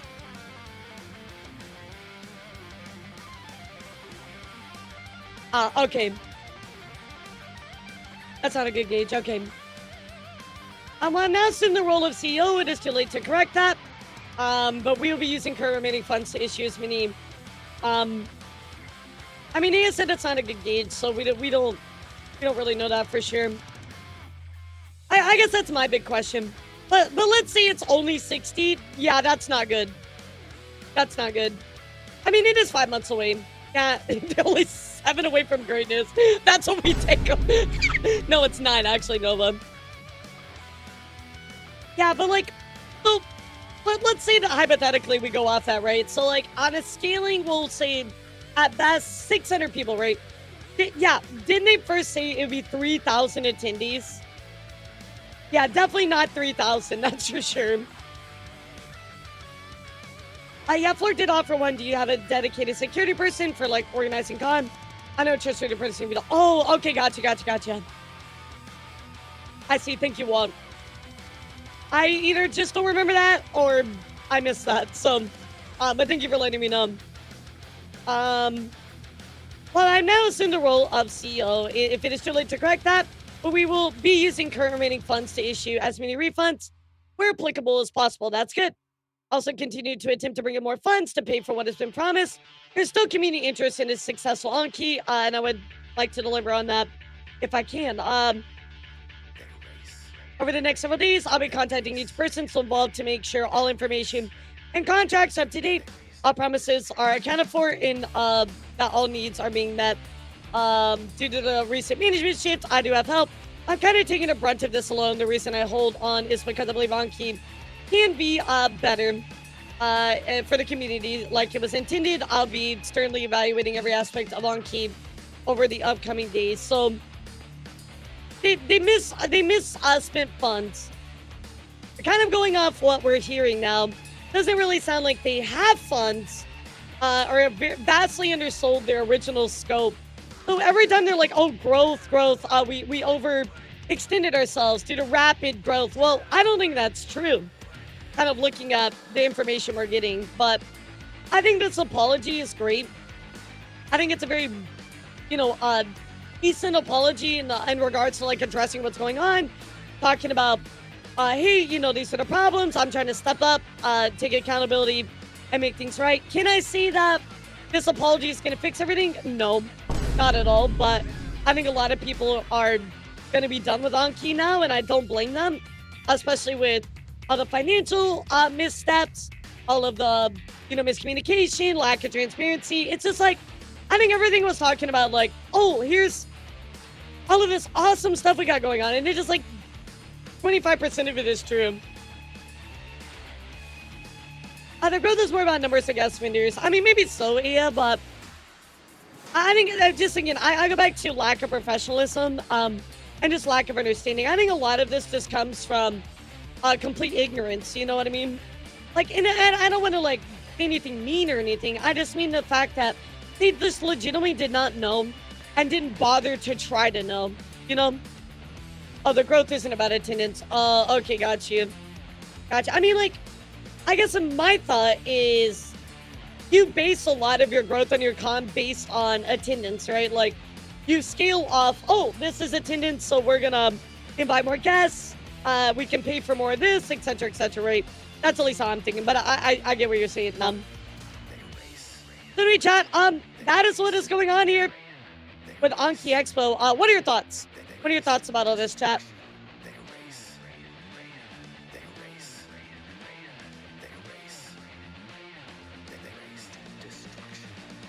Onkey year one, or sorry, Offguy year one had what, a little over 500 people. Yeah, I think that'd be a very safe number to use as well. Like, you always gotta estimate when it comes to cons and stuff like that. I'm just wondering, a lot of stuff on Akimimiko was from years ago, from when I saw, but I was curious if there's anything newer, like in the past year or so. I myself am only recently learning about Akimimiko. What I will tell you is, I'll be honest, Val, I'm not really aware of anything more recent. I think most of the allegations come from, you know, a while ago. But what I will say, Val, is those allegations are not only well documented, but also heavy allegations, right? It's not just like, oh, like I made a tiny mistake and that's it, right? These are very large mistakes that have career-ending longevity consequences. So I think it's important to remember that, yeah, there might not be anything so recent, but that doesn't excuse from the stuff that happened before. Also, if you need as capped at 1,000 and more than 1,000 people wanting to attend, fortunately, you just have to deal with selling out. Right, exactly. Like, but that's a good thing. If you sell out, that's a W. I think they're unprepared, need to postpone by a year or two. Raise the funds and try again. Yes, that's how I feel as well, Queenie. My thoughts are like, guys, this ain't working out for you. Just start over. It's okay to say, look, this was not working out for us. We made a mistake. We're going to take this year off, restart. Next year, we're going to come back with a really strong, you know, setup, and we're going to knock it out of the park. I'll be honest, Mid, I think they're at a point where the sunk cost fallacy outweighs them canceling. At least what it sounds like to me. As much as they mentioned, like, financial mismanagement and stuff, I think they're really in the sunken cost fallacy, like, but on the far end of we can't cancel because we're going to lose so much. That's at least my guess. It's really sad, too, because everything is so cute. Yeah, everything is so cute. Well, there you go, guys. That's all I got for you for Onkey. Oh, yeah, no, you're good. I just like to hope that people can learn and change. Sure. Absolutely, Val. When it comes to certain actions, right? Let me see if I can find this really quick for you, but when it comes to certain stuff, I do feel like there is things that are forgivable, right? Things that you can come back from. And I do think that there are things that you can't come back from, right? Certain actions. And just in this particular instance with Akimimiko, I mean, here's the allegations if you want to see it from the VT blacklist, right? But here's the main ones, right? I mean, these are really heavy things. And in my opinion, I don't think you get to come back from that, you know? Everybody deserves a second chance, but there's some stuff like doxing, for instance, that's not okay. Yeah, 5 months is not enough time to really come back from anything. Exactly, Nid. So we will see, chat. My hope for Onkey, you know, on a personal note, hope they fix stuff. I'm really, really hoping for that, but I'm not gonna hold my breath. I'm gonna be honest. I don't think it's gonna happen. I really don't. And that sucks. Really, really sucks. But we'll be hoping, chat. We'll see. In other news, I do want to give you a little bit of a follow-up. And by little, I mean a giant follow-up to the Deme situation. So, for all of you that have missed the Deme situation, you know, TLDR here. Deme she made a post about how she wanted to create a boundary for not safe for work art, talking specifically about porn. Chibi Reviews called her a hypocrite. She clapped back at him with a very unnecessary response, which fanned the flames of not only Chibi Reviews, but a bunch of other people. And thus, they went on to accuse her of having sex on stream, cucking her boyfriend. Is BPD, so she's a horrible, manipulative person. I mean, all kinds of horrible allegations, right? So none of these allegations are true, by the way, chat. I mean, she does have BPD, right? But that doesn't mean she's a manipulative liar about everything. She didn't have sex on stream. She's not cucking her boyfriend. We looked at all this stuff. None of it is true, right? They're just throwing shit to see what sticks. But we are going to be going back to, of course, the main focus of this whole debacle, which was Deme versus Chibi Reviews. So let's talk about what Deme said. And she actually did make a formal apology to Chibi Reviews. So tell me what you think about this apology, chat. Here you go. Let's read it. I was ready to genuinely take this to the ground because of the idea that why should I ever feel bad being rude to someone who's a piece of shit? After some reflection, the thought occurred to me, do I really want to go as low as him though? And the answer was no. I said what I said because I personally think there is no scenario that a friend group chooses the side of a fiancé that cheats. I can't even fathom friends siding with a cheater. Sure. However, would I have brought it up if I knew he was suicidal because of it? No. I admitted it in the previous tweets, so why didn't I apologize? Because he's this and that and blah, but I thought about it and that kinda ideology is quite harmful. I knew it was wrong and I admitted that twice, but I didn't apologize, so after reflection, I am sorry. I'm sorry for bringing up a memory that made someone suicidal. It was a low blow even if I didn't know, regardless of whether he was intentionally being a piece of shit. I don't want to stoop to his level. I rather be better and learn from my mistakes. So overall, chat, she does address the main issue, which was again that she, said, I'm sorry for bringing up a memory that made someone suicidal. I will say that this is a little backhanded, you know what I mean? I don't want to stoop to this level. Obviously, she has a lot of problems with, Chibi Reviews. I mean, I guess when I first read this, I read it next to, I think it was Aya. No, I didn't read this next to Aya. No, Aya and I talked about this, but, we were talking about it. I was like, you know what? It's better than nothing. You know what I mean? Like, it's better than nothing. Is it a great apology? No. Is it, like, a bad apology? No. It's just, like, mid. It's a midway apology, right? Yeah, I think it's just a midway apology. I don't think it's a perfect apology. It's rare because she's apologizing, but aggressively apologizing by still calling me a POS. I feel like a part isn't needed. I do agree with that, right? But I think that she wants to make it very clear that, I think she wants to make her apology very clear that, like, hey, like, this dude is, like, I do not agree with him at all in anything that he does. I think the way he holds himself is really bad. Obviously, the way that he engaged in bad faith against me is not okay. But I will apologize for bringing this part up, even if it was a low blow, and I didn't know regardless. I don't know. It's just kind of like, it's mid. It's a mid apology to me, you know? Coming under the insult to being backhanded, but it's fine, I guess. Yeah, exactly. Like, to me, someone could have been worded better. I'm just going to say it's mid. It's a midway apology. So, let me ask you, chat. On a scale of 1 to 10, how well do you think this went over with the internet? With 10 being the absolute best. Like, everybody said, oh my god, good job, Deme. High five, we forgive you. How well do you think this went? 4 to negative 69. Yeah, Daniel's right. It's about a negative 69. No, I would say, honestly, probably about a 4 out of 10.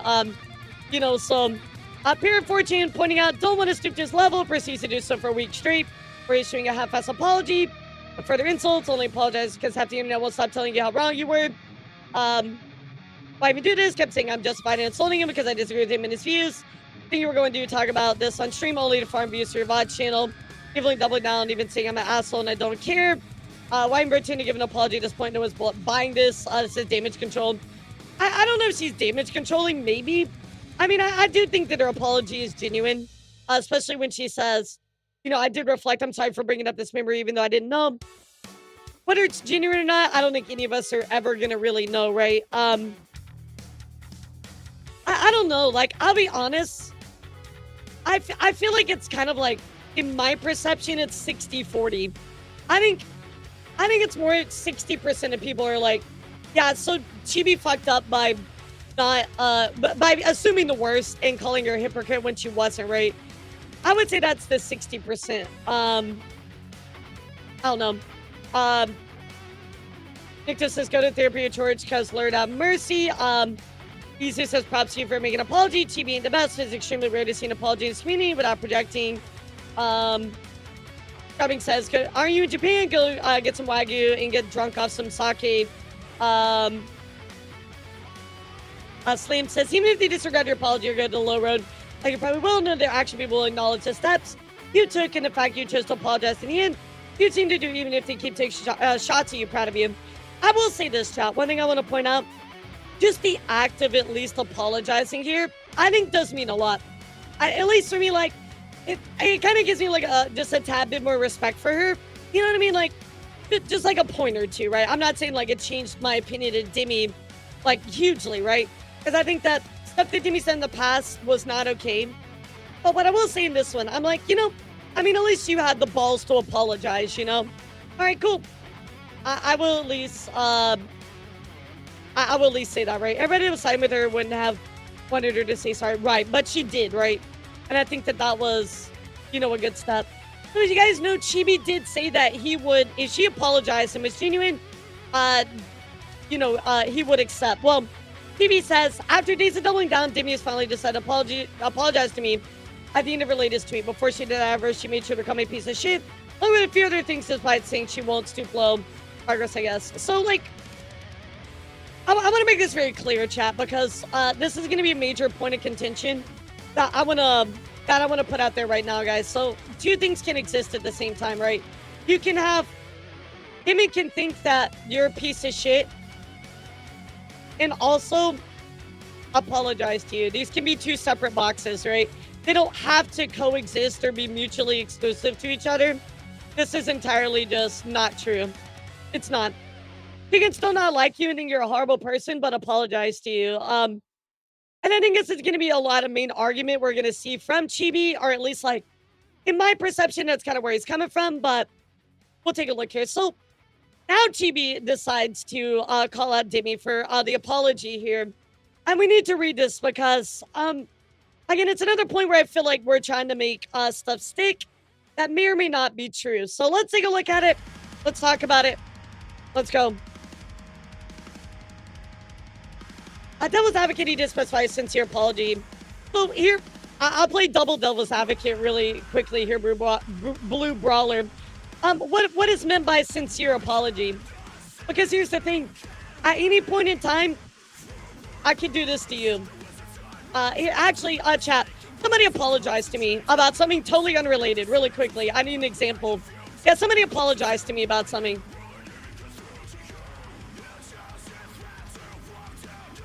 That's something Muchin never did for Powder. I mean, like, I don't know why Muchin made those claims about Powder. I'm still kind of sitting and waiting on that. I'm sorry for calling you short.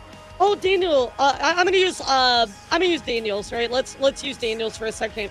I'm sorry for calling you short. A lot of people are calling me short. So when somebody says sincere apology, what do they mean by that? Well, it's subjective. It's subjective, right? I'm sorry for calling you short. Oh, well, Daniel, you didn't say that. I'm sorry for calling you short and hurting your feelings, and that you're actually tall, and reaffirming that I'm actually not short, so it's not genuine. You know what I mean? Like, I can start the goalpost right here, and I can move it any which way I want to. You know, like, that's what I'm saying. Like, sincere apology is so subjective, so... Yeah, that one Powder comment was out of nowhere, dude. I'm still wondering about that. But, like, I don't know, dude. I don't have a very nice opinion about Powder, so I've said what I've had to say about Powder. Yeah, I'm sorry you feel that way, exactly. Oh, well, you know, Daniel, it wasn't real because you didn't acknowledge my feelings. And also, you didn't make a Google Docie and take screenshots of everything. So, yeah, I moved the goalpost again. So, I feel like, I don't know, that's a subjective kind of term, right? And for somebody to be like, oh, well, you know, they didn't give Chibi a sincere apology, right? Well, I guess that's kind of in the eye of the beholder, to be fair, right?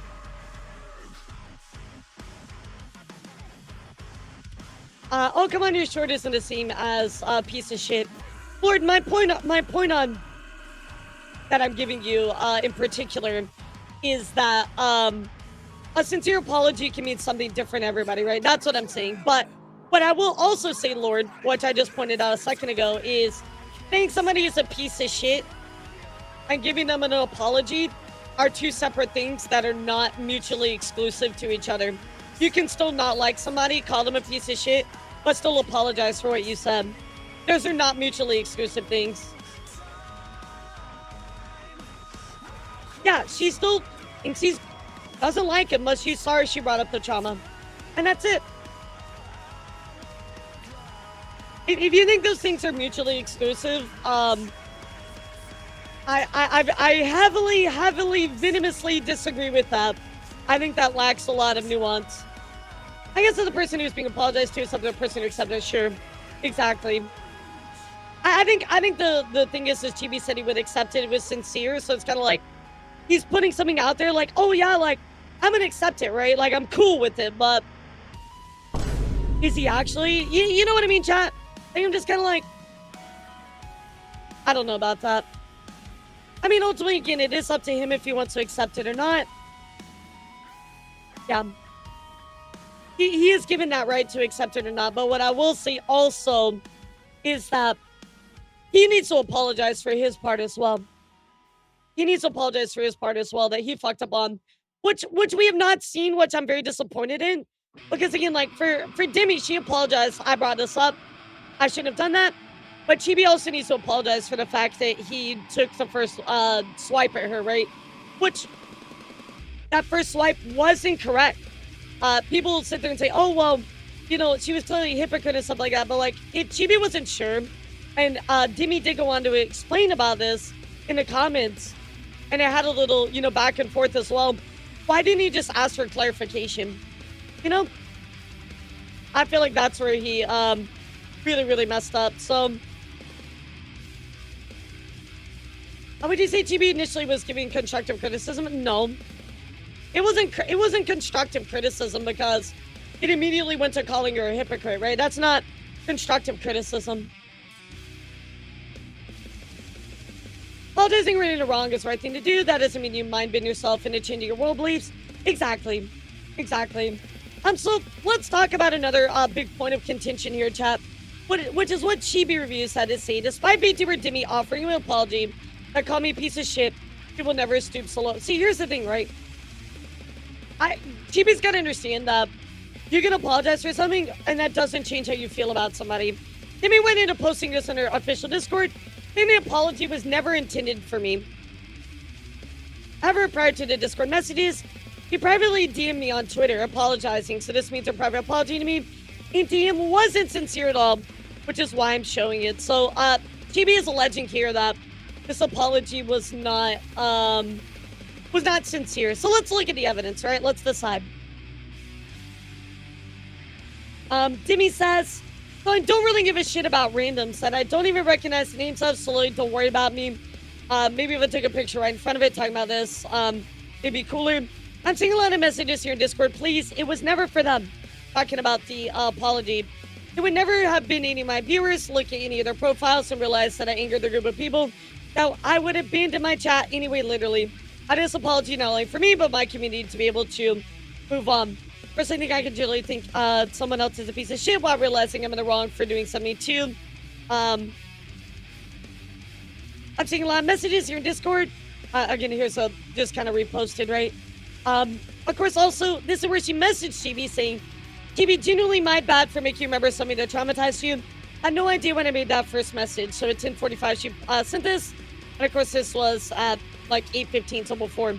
So I'm pretty sure that she's talking about the haters, the other viewers, right? She's not talking about Chibi in particular. So he does assert here that Deme went on to posting this official Discord saying the apology was never intended for me, but I don't think that was the case, right? I think that she's talking about all of the hateful people. Well, what are your thoughts about this, though? Yeah, how do y'all feel about it? Right, exactly. She's making the posts for people that, you know, hate her or are unfounded or whatever, right? Yeah, what's your thoughts on this, chat? Because, like, again, for me, like, I look at it and I'm like, okay, so looking at this, right, I think that with the context clues, it looks like she's like, hey, you know, I put out this apology, but I'm not apologizing to all of the hater people, right? I'm apologizing for me, for Chibi, and everybody else, right? So I think that, again, this is just misrepresented. That's my opinion. What do y'all think? And guys, your opinion is really, really important to me about all this. So please, please, please tell me how you feel about it. I really am curious to know what your thoughts are. Yeah, I don't know. I hope he's not doing this intentionally. I really, really hope that's not the case, but I don't know, dude. I just see this kind of stuff and I'm like, I think you misread this, dude. I think you jumped to conclusions again, just like the first post that you made, and now we're seeing a repeat. And in my eyes, this does not make you look good because you're either acting in bad faith or you're coming to conclusions. I don't know. I just ended up agreeing with you on everything. I mean, don't agree with me on everything, right? I wouldn't hold it past him. I hope that's not the case, right? But of course, GB puts us out there, and now, you know, everything kind of blows up even more now because people are like, oh, you know, Deme's not giving a sincere apology, etc., etc. Of course, Straub kind of comments on this, saying, I don't want to stoop his level. He stooped way lower than he ever did first. What was the whole point of all this? I'd be really sorry, just say, sorry, this isn't a great apology. But it's not for me to accept nor accept. I mean, like, I will agree it's not a great apology, but that's entirely untrue. Yeah, Straub, that's entirely untrue. You stooped way lower than he ever did first. He called Deme a hypocrite without actually, like, bothering to check what she meant by not safe for work, when she clearly defined it. So, yeah, that's definitely not the case. Yeah, like, he started it, right? And I think that majority of people that look at this situation go, yeah, you know, he started it, right? Maybe I'm wrong in that, but, you know, through my perception, that's what I've kind of gathered. The low blow was lower than what he started with, right? Wait, hold on. To be honest, the low blow was lower than what he started with.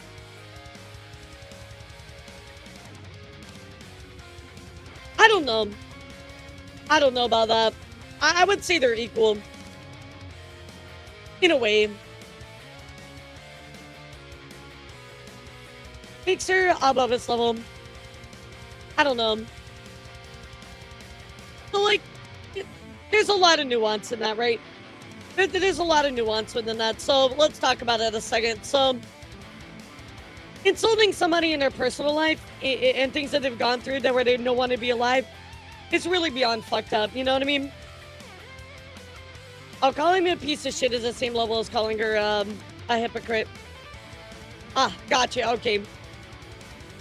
Here's what I would say, right? So Straub says you stoop way lower than he ever did. What was the point of all this? I mean, like, he started it, right? You gotta understand there it's a clapback. I think what I would say is Deme's response was overall worse than what Chibi started with, but there's different, like, levels of things that you have to consider, right? So, for instance, like, Chibi called her a hypocrite, and brought a lot of attention to something that didn't need it, right? So, in a lot of ways, that's really bad in its own regard, right? But also insulting him personally is really bad in its own bucket, right? So, but she realized and apologized, right? So, like, I guess we're looking, like, apples to apples. Yeah, we could, I would say that what she said to Chibi was more messed up than what Chibi started with. But, like, you also have to remember that this isn't a justification, right? Like, you stooped way lower than he ever did first. What was the point of all this? Well, you also need to remember that he started it, right? Like, he's the one that went out there and started this whole debacle, right? What was the point of all this? Well, why are we not asking Chibi that, right? You stooped way lower than he ever did. Well, why are we talking about the level of who stooped to what level, right? Why did Chibi start it? That's what we need to focus on, right? We're talking and sitting here like, oh, well, they stooped to this or they stooped to that, and, you know, oh, apples to apples. Well, literally, why did Chibi start it to begin with? I don't think it makes him worse, but it makes him doesn't make him innocent, right? Exactly. Like, just to kind of back up on things that we've talked about before. Chibi should not have started in the first place. Deme should not have responded the way that she wanted to. You want an apples to apples comparison, chat? What Deme said was worse than what Chibi initially said, but some people are going to feel about that differently, right? In my opinion, the way that Deme responded was worse than what Chibi started with, but regardless of stooping to levels, this and that, why did Chibi start it to begin with? That's the main point. And I seem to be edging on the insane rumors, right? Exactly. So, like, why are we leaning into rumors and stuff, or perpetuating this when this is just easily a, hey, read this.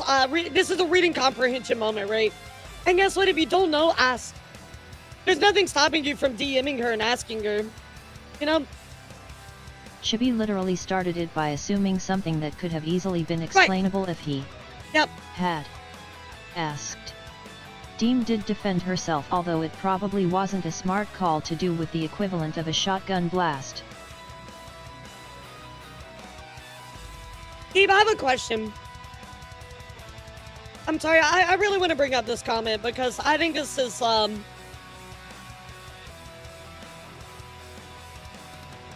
gonna try to not get, super heated, but just because my initial reaction to this is very, venomous, but I wanna make sure that hopefully when I read this, I'm not reading this wrong. I really, really hope I'm not reading this wrong, but this is, if I'm reading this right, I'm gonna be a little upset. I'm not gonna lie. Let me pull this up.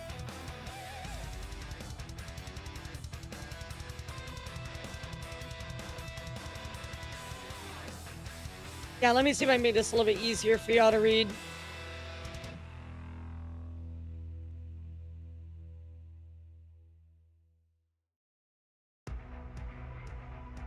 Gabe says, agree or disagree. Let me put this somewhere where we can see this actually.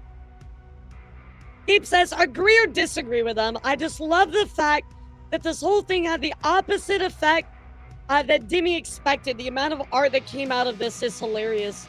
How was it funny? How was it funny? Wait a second, Gabe.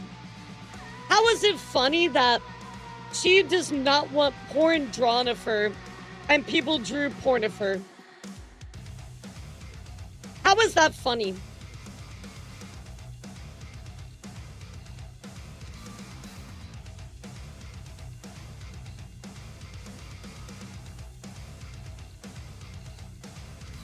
Nah, chill out, guys. Let me hear. I mean, maybe that's not what they meant. So I'm gonna try to assume the best, right? I'm gonna try to assume the best in Gabe here for a moment. But if she said that she's not comfortable with a porn-related art, and then on top of that, people start doing it, right? Which obviously had the inverse effect of what she wanted. I don't find that funny. That's still breaking her boundaries, right? So I'm gonna allow you a chance to explain really quick. Yeah, I mean, I'll let them explain. Maybe they meant something different. Maybe they mistyped or something like that. Again, I read this and I'm like, what? So I'm gonna let them explain. Let them explain. Because I don't find this funny at all, right? Like this is something where it's like you put a boundary in place and people did this and you don't want that or you're comfortable with it. Yes, you can't stop people. Trust me, I get that, right? You can never stop people on the internet, but it doesn't make it funny. The way Deme has been responding feels to me like it doesn't want to be any kind of fault, right? And I think also like the way that I look at it too is he's very much like, you have to admit that I'm not a piece of shit and apologize to me, but like those, it can be like, hey, I don't think you're a good person, I don't like you, but also I apologize to you. Yes, but Gabe, I understand you can't control the internet. I agree. But you haven't answered my question, so I'm gonna circle back to it. How is it funny that people are drawing art of her that she's not comfortable with? Yeah, like breaking boundaries is hilarious, right? I understand you can't control the internet, but I'm gonna circle back to my question again. How is it funny that they are drawing art of her that she's not comfortable with?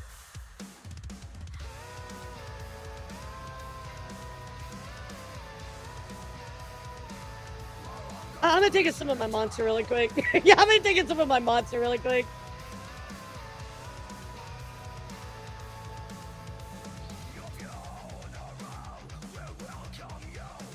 Monster reposting what? Are you talking about the artist she reposted? That wasn't not safe for work. Yeah, that was not her definition of not safe for work.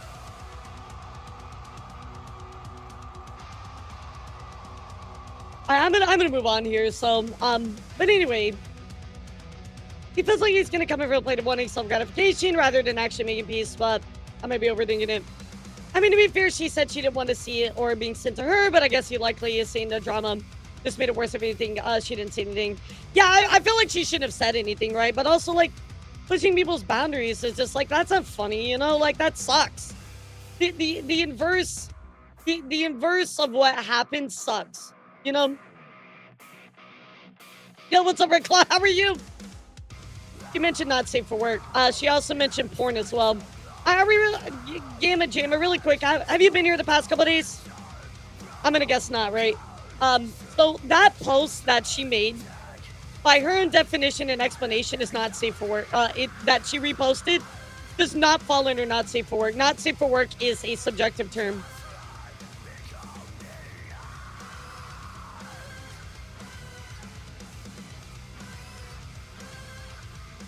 What did she correct herself on? But yeah, she specifically said porn, not spicy art or things like that, right? Yeah, she clarified her statement. It's a form of sexual harassment. Yeah, it's just a Streisand effect, but I don't think it's funny when somebody says, I don't want this thing, and then it keeps happening, right? Like, that sucks, right? It's like, you can't stop the internet, and I understand that people are going to do it, but I don't think it's something that you should, like, laugh about or celebrate, right? It's just like, that's not cool. You know, like, yeah, you can't stop the internet, but why are we celebrating that? Blue Brawler, we're going to try and watch that today, actually. Not safe for work is more broad. Porn is nudity. Yeah, I mean, again, for her own definition of what she meant, she said specifically, like, porn, she's okay with spicy art, right? TB jumped to a conclusion, called her a hypocrite, which already explained what she meant by that anyway, so... Yeah, Chibi definitely made a mistake on that one. All prawn is not safe for work, but not all not safe for work is prawn. That's a great... I love that. I love that. While I find it's not cool, while I find it's not cool, I find it funny that you think it's gonna stop happening, it won't stop. Right, like, yeah, it's definitely not gonna stop it happening, right? But, like, it's just not... Like, why would you celebrate that? Or, you know what I mean? Like, I don't know. I take issue with that. If somebody says, here's my boundary... And it's a very reasonable boundary, right? Killa, I will go and look at the anytime after stream unless it's related to what we're talking about right now. But yeah, you're very entitled to draw your own boundary. I think it's wrong when somebody says, oh, I'm just going to come in here and do whatever I want and not respect that boundary, right? Like, you don't have to be happy about it because the internet's going to do what the internet does, right? But celebrating that fact that somebody's doing that and creating artwork as something where you said, hey, I'm not comfortable with that, I think that's wrong. Yeah, I believe that, Bing. Also, what's up? Internet is not a good excuse to ignore consent. It just makes you look like a dick, right? Yeah, exactly, Red Club. So when Gabe said this, right, they're like, oh, agree or disagree. You know, I just love the fact that this whole thing is the opposite effect that Deme expected. The amount of art that came out of this is hilarious. Like, I don't think that's funny. I really don't think that that's a funny thing. It's like, that sucks, actually, like, especially for her, like, if, for instance, Gabe, let me ask you, if you have a personal boundary, let's say that I don't know, you don't want me to talk about something on stream, right, and then you put that out there and I start purposely doing that, how was that funny, you know? It's not. Like, have basic respect for people.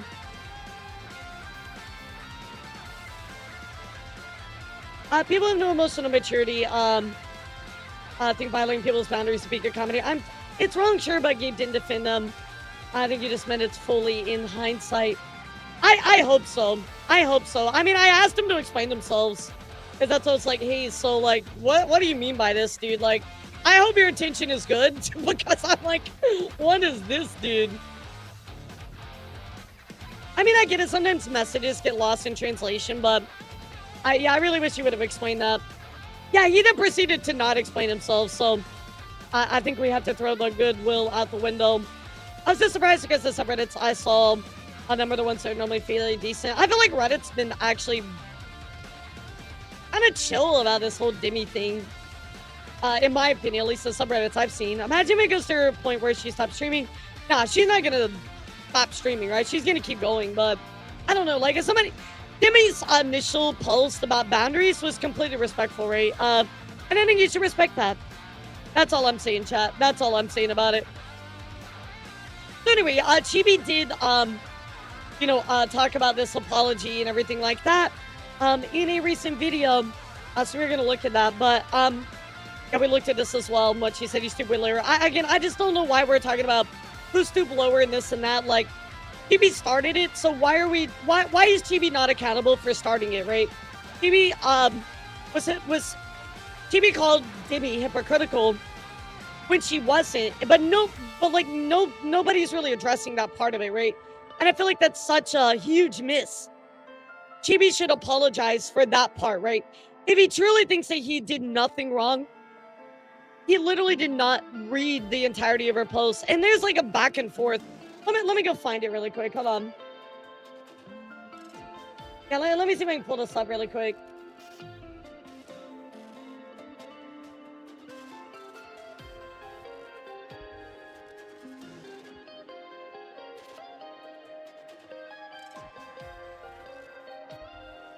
You know, she says, like, I just feel like there's so many other content creators who'd love to have artists draw them in a way that's not wasted effort toward me. I like to make this clear. I'm completely okay with sexy stuff. Because I love sexy hot women, I just don't like porn. Like, I mean, it's very clear, right? I think that they had a back and forth a little bit. I think it was in Mujin's videos, so we'll talk about that. Yeah, but like, it's okay to admit fault. Like, if you fucked up one part, that's okay, dude. Like, that's all right. Yeah, it's okay to fuck up. Like, just be like, dude, I drew blood first. I fucked that up. I didn't read that. I would have a lot more respect for that kind of person, right? Anyway, let's go take a look here at what Chibi said about the apology, chat. And this is whether or not he's gonna, actually accept it, right? So, let's take a look.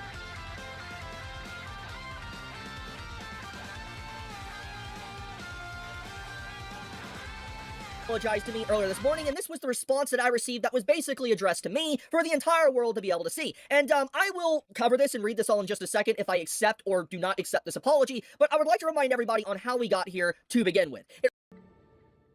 I kind of feel like we're at a point where it's like, well, accept or don't accept this apology. Like, and yes, she did a little blow, and you're entirely allowed to. Yes, it'll be on my news channel. You're allowed to accept or not accept that apology. I 100% Chibi, I agree with that. She took a low blow at you. You're allowed to have an issue with that and accept the apology that way, whether or not. But also, you got to apologize for your end as well, dude. Like, where is that? It all starts with this initial post from Deme, where she basically says that she does not want NSFW content of her VTubing model created. At first glance, that's fine. That's a fine ask. However, within 2 to 3 hours after she made this, she retweets NSFW of her character model. But see, I feel like we're in a fundamental misunderstanding right now. She clearly says, this is what she thinks of it. I love sexy hot women, I just don't like porn. Like, this is clearly, like, defined. And I don't know if it's just lack of comprehension, but she straight up said, this is what I think of not safe for work porn. We've already said multiple times that not safe for work porn is a very broad and subjective term. So why are you oh, this is what it was. This is what it was. It was not safe for work. Well, the thing is it's subjective, right? Everybody has a different thought about it. So why don't you just ask her what she meant about it, Obviously, me and so many others started calling her out about how this is just basically performative, it's hypocritical, and I basically... But it's not. It's not. And you said so many others, but... I mean, maybe it's because you're the larger creator, right? But you said it, and that's what started pushing the boulder down the hill, Like, you started building the snowball, it started rolling downhill. So I think after you said something, yes, other people started getting into it, but I don't feel like I feel like it's wrong, right? Like, this isn't not safe for work to Deme, right? It's a subjective term.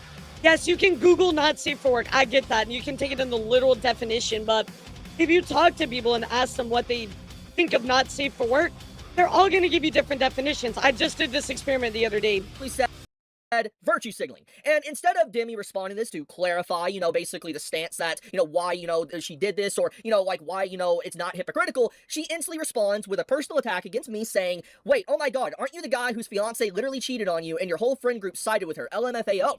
And instead... So here's what I want to say really quick. Let me back this up a few seconds. I want you to listen to what Chibi says right here, okay? Just very, very carefully listen to this, because it's so important. It's so important. About how this is just basically performative, it's hypocritical, and I basically said virtue signaling. And instead of Deme responding to this to clarify, basically the stance that, why, she did this, or, like why, it's not hypocritical, instead, he says, instead of responding about why this wasn't hypocritical, etc., etc., etc., right? That is such a disingenuous framing of the situation. Number one, she did. Number two, I will agree with you, Chibi, that she could have had a better response. Absolutely. But number three, and most importantly, you were the one that called her hypocritical. You started it, right? You did not, at the beginning of this mess, go to her and ask for clarification. You made an assumption and then are upset that she did not respond back to you in a way to clarify, right? Because you already made something that, a post that you didn't bother to clarify. That is the issue. You're upset that you said it right here. Listen again, chat. And I basically said virtue signaling. And instead of Deme responding to this to clarify, instead of Deme responding to clarify, Chibi, if that was the case, why did you not bother to clarify instead of making your post? Literally, your argument that you're using against Deme is you didn't use it. You didn't practice it yourself. You have to clarify as well, dude. And I feel like all of this, like, follow-up is just, like, it's unnecessary, because I feel like he's like milking it or being like a victim, and I'm like, dude, like, but where is your acknowledgement of the part that you messed up on? Am I crazy, chat? Like, am I fucking nuts?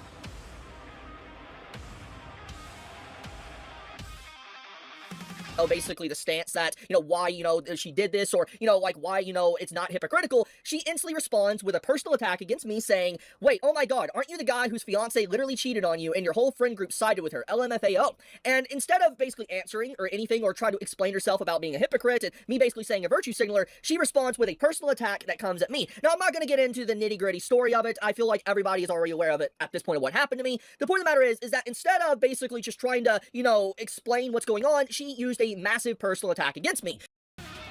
But why does she have to explain something to you when you didn't bother to ask for clarification yourself? Like, that makes no sense, dude. I'm at a real loss with this, chat. I'm at a real loss. I'm really at a loss here, because everything he's arguing, it's like, yeah, but that was your first step. Why when you do that? Like, why did you do that yourself? You should have asked her. You jumped to this conclusion. Which, she obviously miscalculated. I didn't expect as well, but she started getting called out massively, to the point to where pretty much all— which, she does deserve to get called out for this. Absolutely. Chibi, I will tell you, I was talking to your face right now, Chibi. I will tell you 100%, she should not have said that to you. That was fucked up. I think there's a reasonable expectation that when you call somebody a hypocrite, they're gonna clap back, right? But this was unnecessary. And I will give you that all day, Chibi. What she said, he was unnecessary, but also don't act like her clapping back is some kind of surprise, right? The level of the clap back was completely unnecessary, but I mean, you called her a hypocrite, dude. You called her a hypocrite for something you didn't bother to clarify. All 1,600 comments are negative against her, and it's honestly insane just how many people legitimately are just straight up upset with her coming at me like this. I personally did not expect a lot of support. About 95 to 98% of the time, individuals like this, they get away with it. So I'm not gonna lie. It's actually pretty shocking just to see the overwhelming amount of people that were on my side. But regardless, ever since this, there was spiral after spiral Yeah, after spiral. For instance, absolutely, you had her Evan. block me after this and all that, and then after this entire section, she basically clarified that, you know, she doesn't care about me or my mental health, but she cares about men's mental health. Basically, people, you know, digging into different things about her, pretty much saying that you're kind of a hypocrite, so basically you don't care about men's mental health if it's someone you dislike. There's a lot of things. Basically, people just started digging up a lot of stuff, kind of pointing out. But you cannot like somebody and still care about their mental health. Like, you were telling me a hypocrite for advocating men's mental health and not caring for the content creation. Chibi, I feel like both can coexist. Yeah, I mean, I think that's right. You don't have to like somebody, but you can still care about men's mental health. You know what I mean? Yeah, you do not have to care about people that you don't like. Nobody can force you to do that, but you can still advocate for men's mental health, right? Like, do I think her comment was unnecessary? Absolutely. Just how hypocritical she is, on top of her personally attacking me, and eventually it spiraled to the point to where people started finding live streams of her for Outer Wilds, I believe, to where she was getting, you know, stuff like that, like allegations that was potentially happening within a live stream, over an app. I'm really glad at least he said allegations and he's not like perpetuating it, because we know it's not true, right? And a diabolical individual, by the way, decided to do timestamps for the entire thing of different comments on when stuff happens, and it's crazy. And so basically, for the last few days to almost a week, a lot of people have pretty much been, more or less uncovering the hypocrisy that Deme has been doing. For instance, it all started with me calling her a virtue signaler and her basically trying to retweet NSFW of her model, despite saying she doesn't want it, but I mean, hypocrite is the right word, right? He's used it multiple times in his thing, but also in his post, yes, he did talk about virtue signaling, but he's implying she's a hypocrite, right? That's the main problem, right? I really haven't seen my modus. The first reaction on her announcement just now was unexpected. Wait, really? Actually? Oh my goodness. What's up, Aurora? How are you, sweetheart? Even prior to this, she That's literally funny. has these streams where she's making very suggestive and adult-like sounds. And, you know, let's just go on a limb here and humor the fact of what some people are saying, that, Deme, you know, wasn't getting, you know, stuff like that in the live stream. Okay. Right. The sounds, the way it is presented is very suggestive. Now, I'm gonna say, I don't care. But suggestive is not her definition of not safe for work. You know what I mean? Like, guys, would you say that my, like, my overall content is, like, not safe for work? I have suggestive stuff, but just because it's suggestive doesn't mean that it's immediately not safe for work, right? You have to remember that it's a broad term. Everybody views it differently, right? I would say this to you, Chibi. If you went and asked, like, on Twitter, if you did a poll, what do you consider not safe for work, right? You would get a very wide percentage of answers. And even if, let's say, 1% disagrees with you, right? And they say, oh, I think not safe for work is porn and nothing suggestive. That still means right there, nonetheless, if one person in the world thinks that it means what you don't think it means, it's subjective at that point, right? It means something different to everybody. As I was saying, it's not a concrete like term. You know what I mean? If a VTuber or anyone wants to do that. What I am saying is that she had the audacity to do stuff like that within a stream, even if nothing was happening, and then goes on to do stuff like this. It's just like, these are totally separate things, though, right? Like, sitting there and saying, oh, yeah, well, she's suggestive on stream, but then she doesn't want porn of her model. That's two completely separate, like, diabolically far wide, the amount of the universe space in between on how different those are. Completely separate. You know what you're doing. Yeah, it feels very performative, it feels very hypocritical, and virtue signaling, which is what I said. So, but it's not. Anyways, none of this stuff would have happened. Yeah, but it's not like that. You know what I mean? Like, but it's not. Not yet, Devin. If she would have responded to me in a civilized manner, and either on. If she would have responded to me in a civilized manner, but why didn't you respond to her in a civilized manner? You called her a virtue signaler, and you didn't even bother to ask, dude. Bro, it's like, I understand what you wanted, Chibi. I get it, but your tweet did not open up some kind of like, I don't know, like, intellectual debate that you guys are gonna have, right? Like, you have to understand you called her a virtue signaler, so of course she's gonna get like upset about it. Like, what did you expect, dude? I hate how she responded to you, by the way. I'm gonna keep saying that because I don't want anybody to use that shit on me. Like, I don't care about what they said to Chibi, because knowing Chibi's past, yeah, what Deme said was fucked up. But dude, like, you need to understand that instead of her responding, you know, in a mature way, well, you didn't respond to her in a mature way either. That's, you need to apologize. You need to apologize to her for that. That is that's the issue in my eyes, right? Deme's getting hers. Trust me, you know, them coming down on her about her response, totally justified, right? But all this shit flinging of other accusations and stuff is entirely untrue. Honestly, just calling me stupid. If she would have just called me stupid, it would have probably ended there. I might have said, oh, you're stupid too, or blocked her, or whatever, and that would have been the end of it. But obviously, because of the double down, the triple down, the quadruple down, we got eventually to the point to where she had to make an apology to me, because overall, all over social media, everybody on YouTube, on Twitch, on TikTok, on Instagram, on Twitter, Reddit as well, everybody was pretty much against her. And like I said, shocking.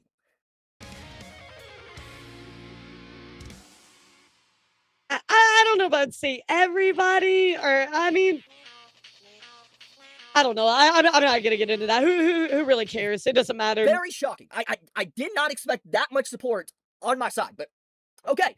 Anyways, at long last, we get to today, and she issues this statement, and let's read it. I was ready to genuinely take this to the ground. Oh, we already read this, so I'm gonna fast forward. So why didn't I apologize? Because he's this and that and that. The answer was no. Some reflection, the thought occurred to me. I was ready to genuinely take this to the ground because of the idea that why should I occur to me? Do I really want to go as low as him though? And the answer was no. I said what I said up. If I knew he was suicidal because of it, no. I admitted it in the previous tweet, so why didn't I apologize? Because he's this and that and blah. But I didn't apologize. It was a low blow. We've already seen the apology. Be better and learn from my mistakes. So, before I give my answer, there's a few things I'm just going to put and explain on screen here. First off, we gotta talk about her previous post and what she's even talking about. Her previous tweet when she basically said she didn't want to apologize to me. So this is the tweet she was talking about, basically where she was basically labeling me a pedo, she was labeling me a rapist, and all sorts of other accusations, false accusations that is Kiwi Farm's speech. Basically the same. So what I'll say here, chat, is this that she retweeted this thing.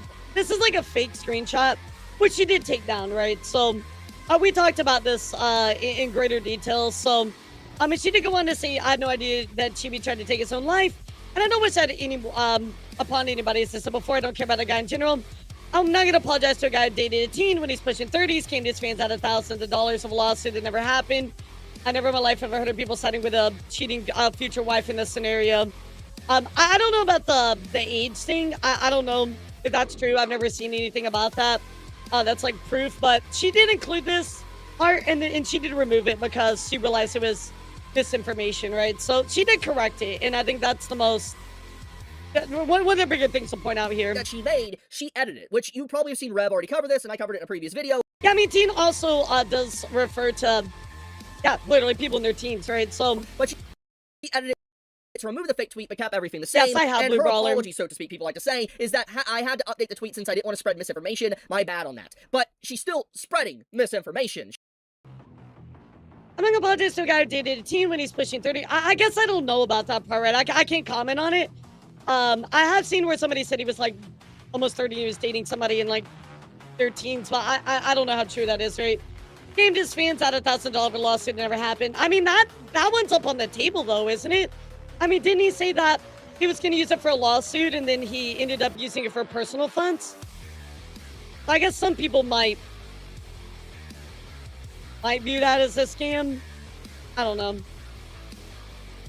She's still technically calling me a pedo. She's still calling me a rapist in this entire section, which is outright insane. Like, I don't know if that's the case. That might be a bit of a stretch, GB, but I would need to look deeper into this other stuff before I like super comment on that. It's actually ridiculous. I'll leave that up on the shelf. Anyways, after this post, she went to her Discord, and this is what she said in her public Discord after that post I just showed you.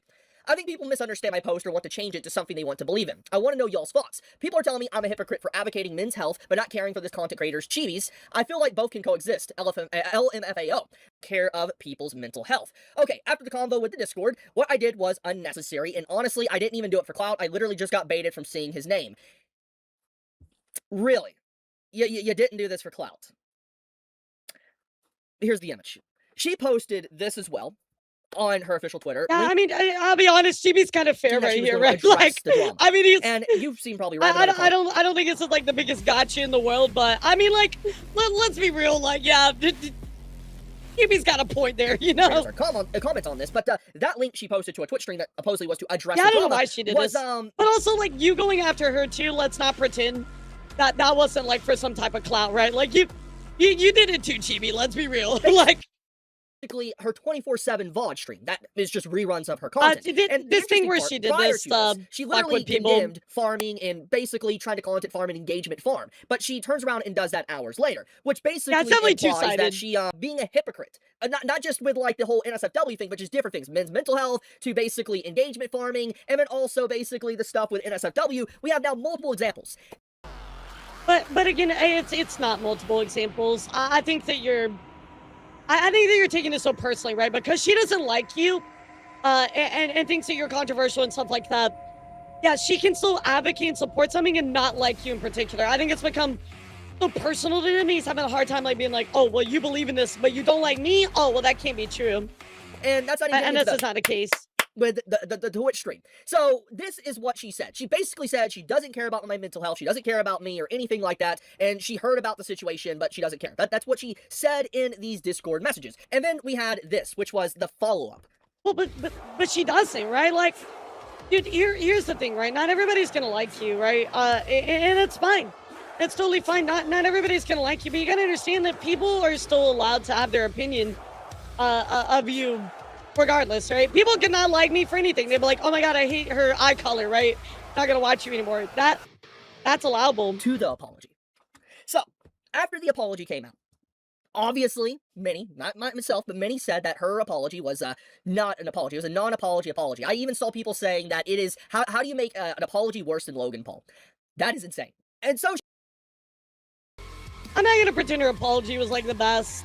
Right, it was a mid-apology, but I mean, at least it was something, right? The Discord to start commenting on the situation after the non-apology apology that she made, and this is what she more or less had to say. I'm seeing a lot of messages here in the Discord, please. It was never for them. They would have never been any of my viewers. Look at any of their profiles and realize I angered the group of people that would have banned in my chat anyway. Yeah, literally. I mean, that's fair, leader. I did this apology.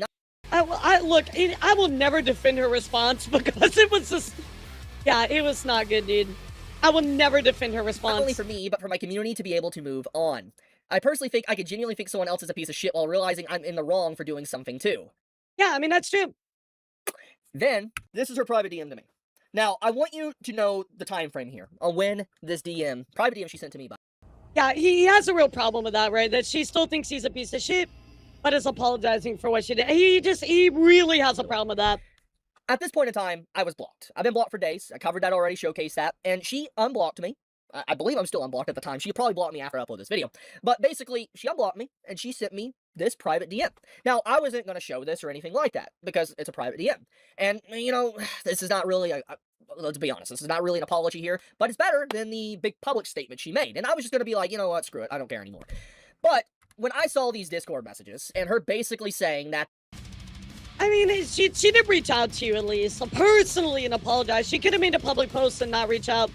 Her making the effort to reach out, I think it matters, she did not make the apology for them, quote-unquote, me and everybody else on the internet, and basically said everybody on the internet that's calling her a hypocrite was never her fans to begin with, even though her own fans are calling her out as well. I think really just goes to well, I don't think that's the case, right? I mean, maybe I'm reading this wrong, but she said, like, I'm seeing a lot of messages here in Discord. It was never for them. They never would have been any of my viewers. I think she's just talking broadly, right? Show that everything she said in the private DM to me was not I think it's just misreading. And she's trying to play both sides. She's trying to apologize, but also keep her fan base happy to where it doesn't look like she's, quote-unquote, bending the knee. And, look. I don't think that's the case, though. Let's finally get into the whole, do I accept? So, this is what we're watching the video for, right? Like, I think some of his arguments are obviously poor, right? But the point of showing this is, yeah, the DM apology was definitely better than the public post. And at least she reached out. The act of reaching out, I think is a big deal. But obviously, we're here to know, does he accept this apology, right? That's the big deal, right? I mean, I feel like I've reiterated myself multiple times about stuff I've said for multiple days now, but here we go. This as an apology. So, I'm a very forgiving person. I am. Like, I do believe in second chances. I believe that if someone apologized to me, I would accept it. I've done it before. There's quite a few people that have outright hated me and have slandered me. They apologize to me, and I let bygones be bygones. It's happened. And to be fair, guys, Chibi has had a very, a storied history of stuff where people have done fucked up stuff to him. And I think that you need to understand, whether you like Chibi reviews or not, right? I think you need to understand that people have done some absolutely fucking diabolical stuff to this guy. Like, so about a week ago, maybe 2 weeks ago, I don't remember it was, I remember I mentioned to you guys that, no, it's more recent than that. I think it's about a week ago. I told you guys I didn't really know a lot about Chibi, right? So I decided to look into it. You know, when I was at the gym one day, I was listening to some videos and kind of watching some stuff, and I went back home and was looking at some things, and I'm like, I genuinely feel bad for Chibi, some of the stuff he's went through. It was horrible. Like, I'm not gonna lie, the stuff they did to this guy was unacceptable. Unacceptable. What I will say, though, is that while those bad things happen to you, you still have to engage in good faith in everything going forward. It's not an excuse forever, right? But what he's saying is, I have forgiven people that have done things to me before. And it is true, he has. So, you know, to back his point, this is entirely true. And that was it. We never brought it up again. So, which is true. However, this situation is very troublesome for me. And the reason for that is because I was going to just be like, I know you're not sincere, but let it go because of the private DM afterwards. But when I found out in the middle of this, when this private DM was made prior to this, or after this, she made those Discord messages, basically saying that it wasn't for me, the apology or anything.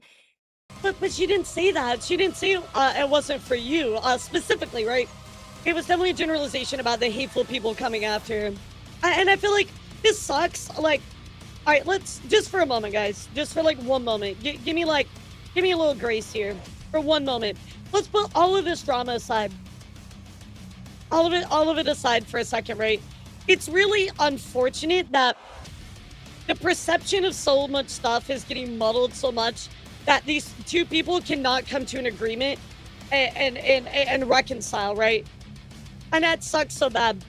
And leader, and I agree that there's a misunderstanding and a misreading, but the point of this, leader, is that I have to go back and hearken to my original issue. But now this is twice, where he could have asked for understanding, where he could have messaged her and said, hey, what do you mean by this? Hey, I was going to accept your apology, but you said this. Can you talk about it? The DMs are open, right? The DMs are open. Go talk to her. You know, like, I don't want her to get intentional because I just don't know Chibi that way. But at the same time, I'm like, dude, like, please, like, just talk. Have the dialogue. All of this could have been avoided had you had the dialogue to begin with.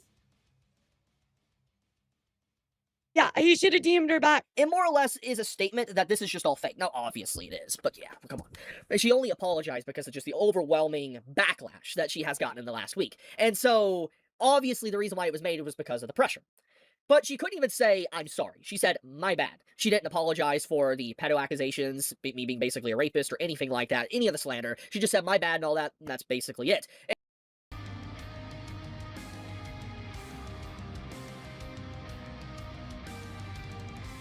I guess I don't know quite enough about all of those accusations. I know a little bit, right? I know Kiwi Farms, like, doxed this dude like crazy, right? I think there's some stuff in the middle there, dude, that it's like... I think that if you really are, like, caught up on that, you're gonna have to have a discussion with her. And my bad is definitely a form of an apology. I agree. I think it is too. I just think for him, he wants something so specific, and she's just kind of, that wasn't what she was planning on giving, right? And just left it to him being a piece of shit interview. I guess like that tweet that he pointed out before, I just don't know the validity of it, right? About the teen stuff. I mean, in her eyes, she might view him as a scammer, right? I don't know. I don't know about that part. I guess I'll withhold comment. And in her public post, that was multiple paragraphs, by the way, she decided to throw shots at me, say I'm a piece of shit, and everything else in between. So, well, here's the thing, right? She can still think you're a piece of shit and apologize for her comment, you know? So I think he's gonna make peace with the fact that he doesn't like you, she really does not like your actions and things you've done in the past, He does not like you as a person. You gotta make peace with that, dude. Clear, there was no intent of apology. It's better than nothing. Like, okay. It's better than zero. She tried, failed badly, obviously, but she tried. And I give some gratitude to some effort that was made on that. The problem, though, I would also say, like, for me, like, as an individual, right? Like, let's say that if I was Chibi, right, and I made this post and Deme clap back like that, the first thing I'm gonna do, I'm gonna message them. I'm gonna be like, dude, hey, I just want you to know that's not cool. I went through this and this and this and this. I really do not appreciate that. You might not know this, but that's not cool. I just feel like all of this was like, why did you just not take it to DMs, and why did we jump to conclusions? is that when you make this type of statement, you make that public statement, and then you make the Discord statement, there is just multiple different masks on. It's not the But it's not. I think you just misinterpreted. Like if I'm taking what he said, that's the interpretation, right? I think he misinterpreted it. Do I want to say that he's doing this on purpose? I just don't know. I don't know him that way. Same type of message you're So it's hard for me to say. And it leans more towards very disingenuous and insincere than anything else. And so I would have kept it as this, but thanks to her statements, and quote-unquote her own words as well, public Discord, yeah, so everybody should have seen that. It wasn't a private conversation between a few people, it was a public Discord that she was posting those thoughts. I don't know why she would do something like that so publicly when she's trying to potentially make peace with someone. That is not a very smart move, I'm gonna be honest with you. So, anyways, do I accept it? Look at the thumbnail. No, I don't accept the apology. If she would have said something like this, even I know that this is insincere, maybe I would have left it at that. But everything else, nah. Just say I'm sorry. Well, I mean, there it is. Like, obviously, he doesn't accept the apology, right? And it's fine. That's his prerogative about, accepting that personal blow. I do think some of his points are weak. I do think some of his points here are just, a misunderstanding or misrepresented. I don't know. But yeah, there you go. There's the big grand reveal, right? So unfortunately, yeah, that's the apology, guys. Did accept it, no. Dawn of Everything goes on to say, TB's entire video is him just twisting Deme's words. They keep playing victim. Let's go through what was said. Her apology is sincere because she posted in Discord after DMs. False. Deme privately apologized to him for bringing up something traumatic. The Discord post was her telling her own community the apology was also so that they could move on from harassment his cult had been throwing at her for days. Two things aren't contradictions. There's someone trying to be accountable while protecting her people. She called me a pedo and rapist and apologized for it. He edited a fake tweet and clarified it was misinformation. More importantly, the whole situation started because he attacked her boundaries first. She clapped back. That doesn't make her the villain. He did say he'll leave the drama alone now because there's nothing else to see at least. Yeah, I mean, there's really not, right? Stream sounds are suggestive to the allegations that merit. The 6 on stream claims have already been debunked with right. Well, that's actually the cucking. To be fair, actually, this is a little bit of misinformation I had to clear up multiple times. But, yeah, this was, of course, the cucking was debunked. The sex on stream is more like, yeah, subjective. But I think most people agree it's not. He only apologized because of the backlash. Yeah, I know this guy's got, like, a history, but I'm just pulling it up, leader. Only apologized because of backlash. Even if that's partially true, she still did it. Given the low blow, she said she didn't want to stoop this level and try to be better. He was the only one who spent days letting his cold smear and his store refusing to accept any apology. Isn't pure groveling. I guess, like, I don't know if it's, like, his cult, because I just don't know his community or anything like that. And I'm sure that I would like to think he would take action against people that do that kind of stuff, right? But what I will say is, like, I mean, to his point, like, I mean, even if it's partially true, she did bend to pressure or whatever, she still apologized, and she still reached out, to you, Chibi. So I feel like there's merit in that. I'll accept the apology. That's fine, but stop pretending you're some noble guy. Considering it, you're just farming more content, keeping your cold attacking her. Chibi give me a real apology. Chibi is a bit bitter, manipulative loser. So, again, just giving his opinion on Chibi right here. So, of course, guys, now we're gonna take a real twist. Are you guys ready? We're gonna take a real now this might weird come as a shot in the shock river to you, bend but here. the idea. Yeah, you guys ready for this? So, we finalized everything. Deme makes her apology. Deme doesn't accept it. We talked about what we feel like Chibi did this, that, Deme did this, that.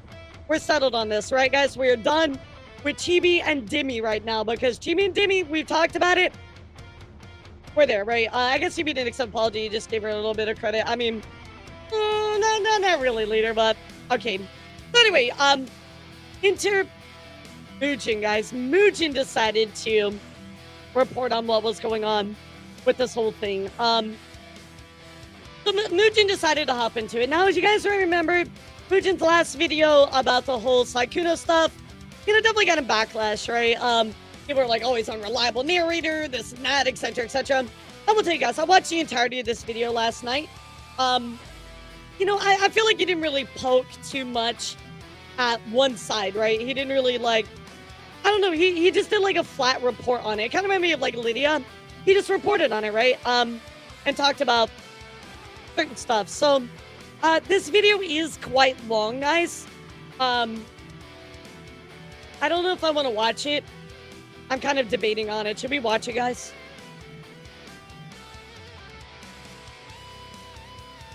What? The opening visual is actually so fucking funny, actually. It's so fucking funny. Here's the reason I point this out, chat. Here's the reason I point this out. And we might need to dive into this just a little bit, but yeah, I mean, I could definitely give you a summary, but unfortunately, guys, now Chibi is very upset with Mugen. What a surprise. So, Chibi says, such a disingenuous video and thumbnail with multiple points being flat out wrong by Mugen. Even the thumbnails implying Deme never posted, he cheered me being cheated on. Deme says, hey, don't draw a prawn to me. Wait, didn't you get railed live in your stream? I mean, like, but why does the thumbnail have to...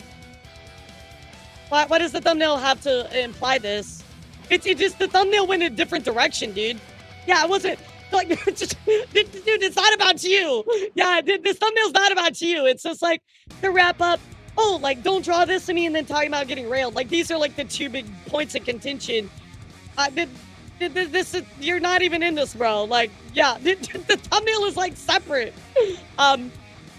Are you conveniently pinned to the drama as Deme never said, didn't you get cheated on LMAO, or may response to everything happened? Wait, you also conveniently pinned the drama as if Deme never said, didn't you get cheated on LMAO? But, like, I'm pretty sure he did end a coverage. We're gonna have to go look, guys. Didn't even get this story about the cheating right.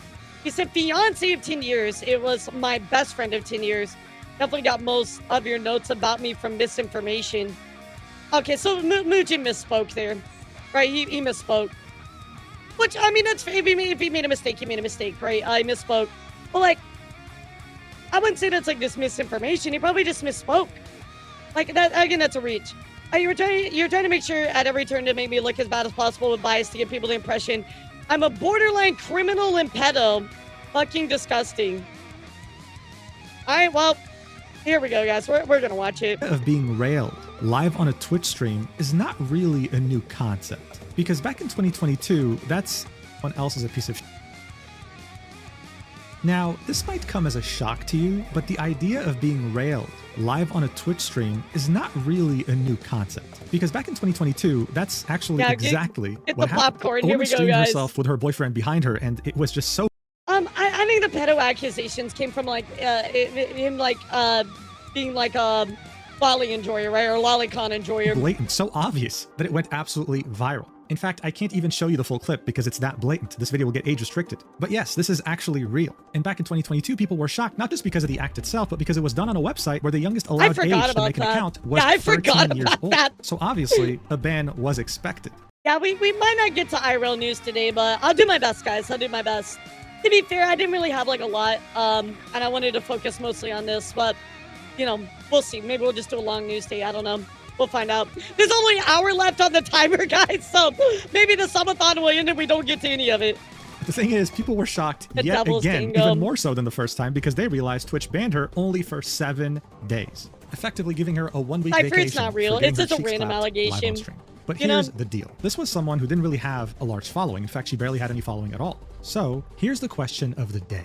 What if this happened to someone with a large following? In fact, let's make it even more interesting. What if this happened to a VTuber? I don't think it really... What's fascinating about this question is that they could technically do this and get away with it without suffering any consequences. I don't think that Deme's dumb enough to do that, especially during the Donathon. Why would she want to lose out on all that money potentially, or just her career. Like, it makes no sense. To prove it, you're simply only shown their model. Well, the good news is that for anyone asking themselves these very important questions, we now finally have an answer. This is because the VTuber Deme found herself at the heart of a scenario that looks just like that. Yeah, please, and it was please a disaster. do not DM me.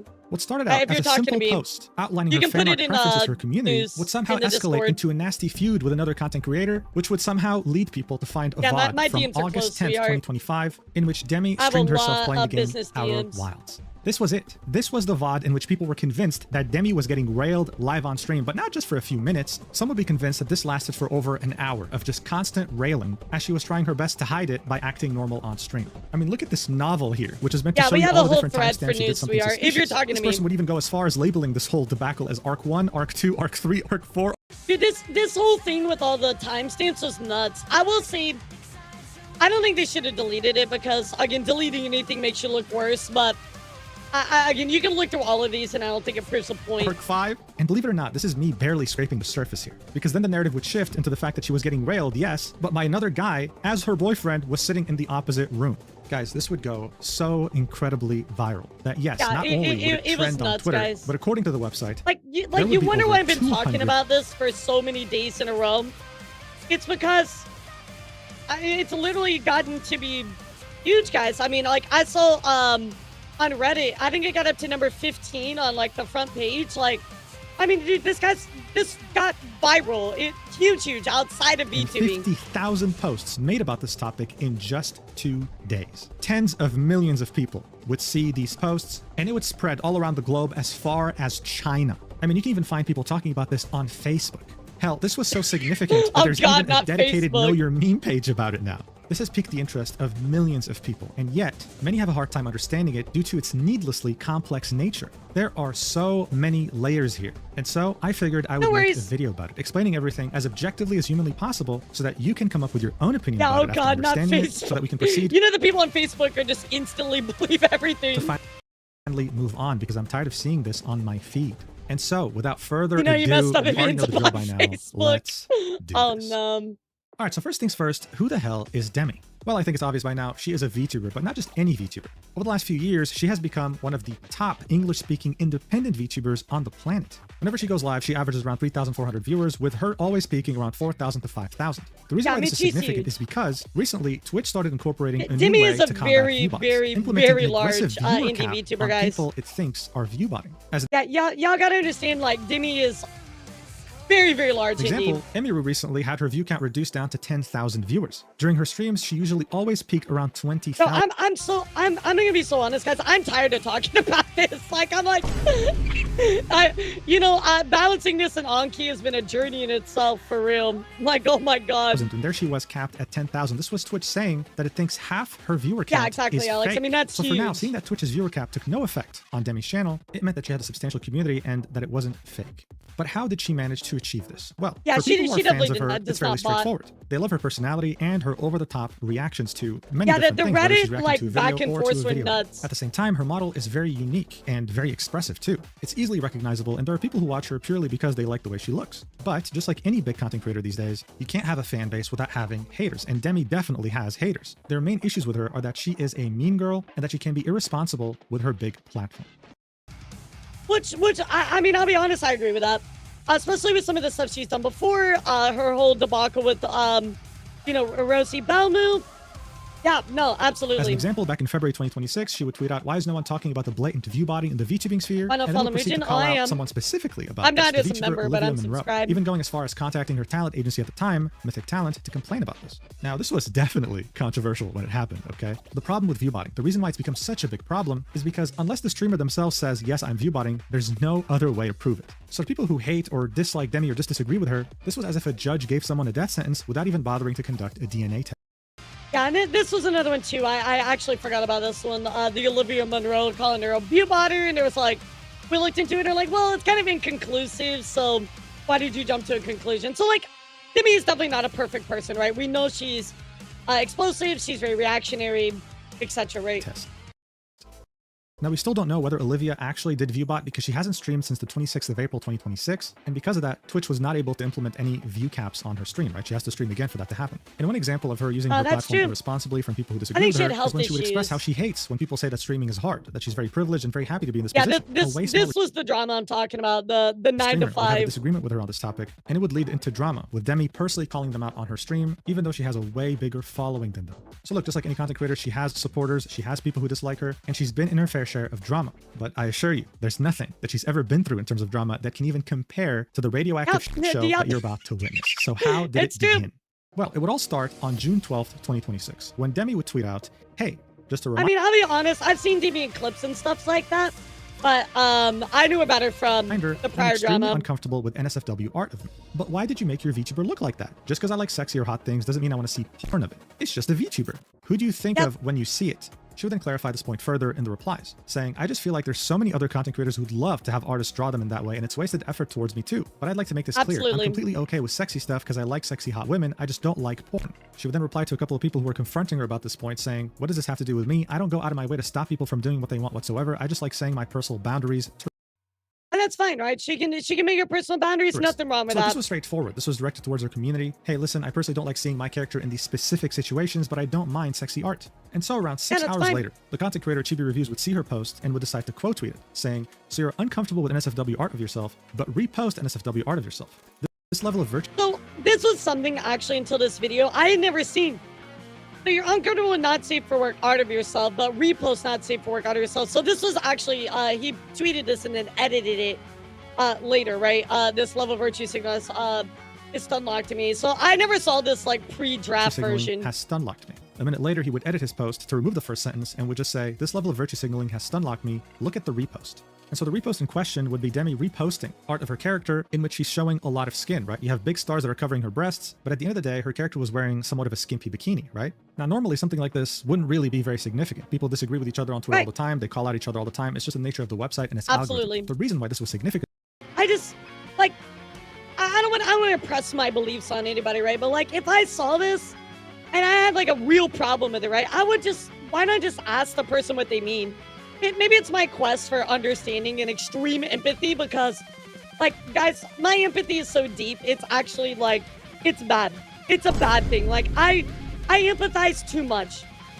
It's my best and worst quality. I think the best in everybody, and I empathize too much. It's my best and worst quality.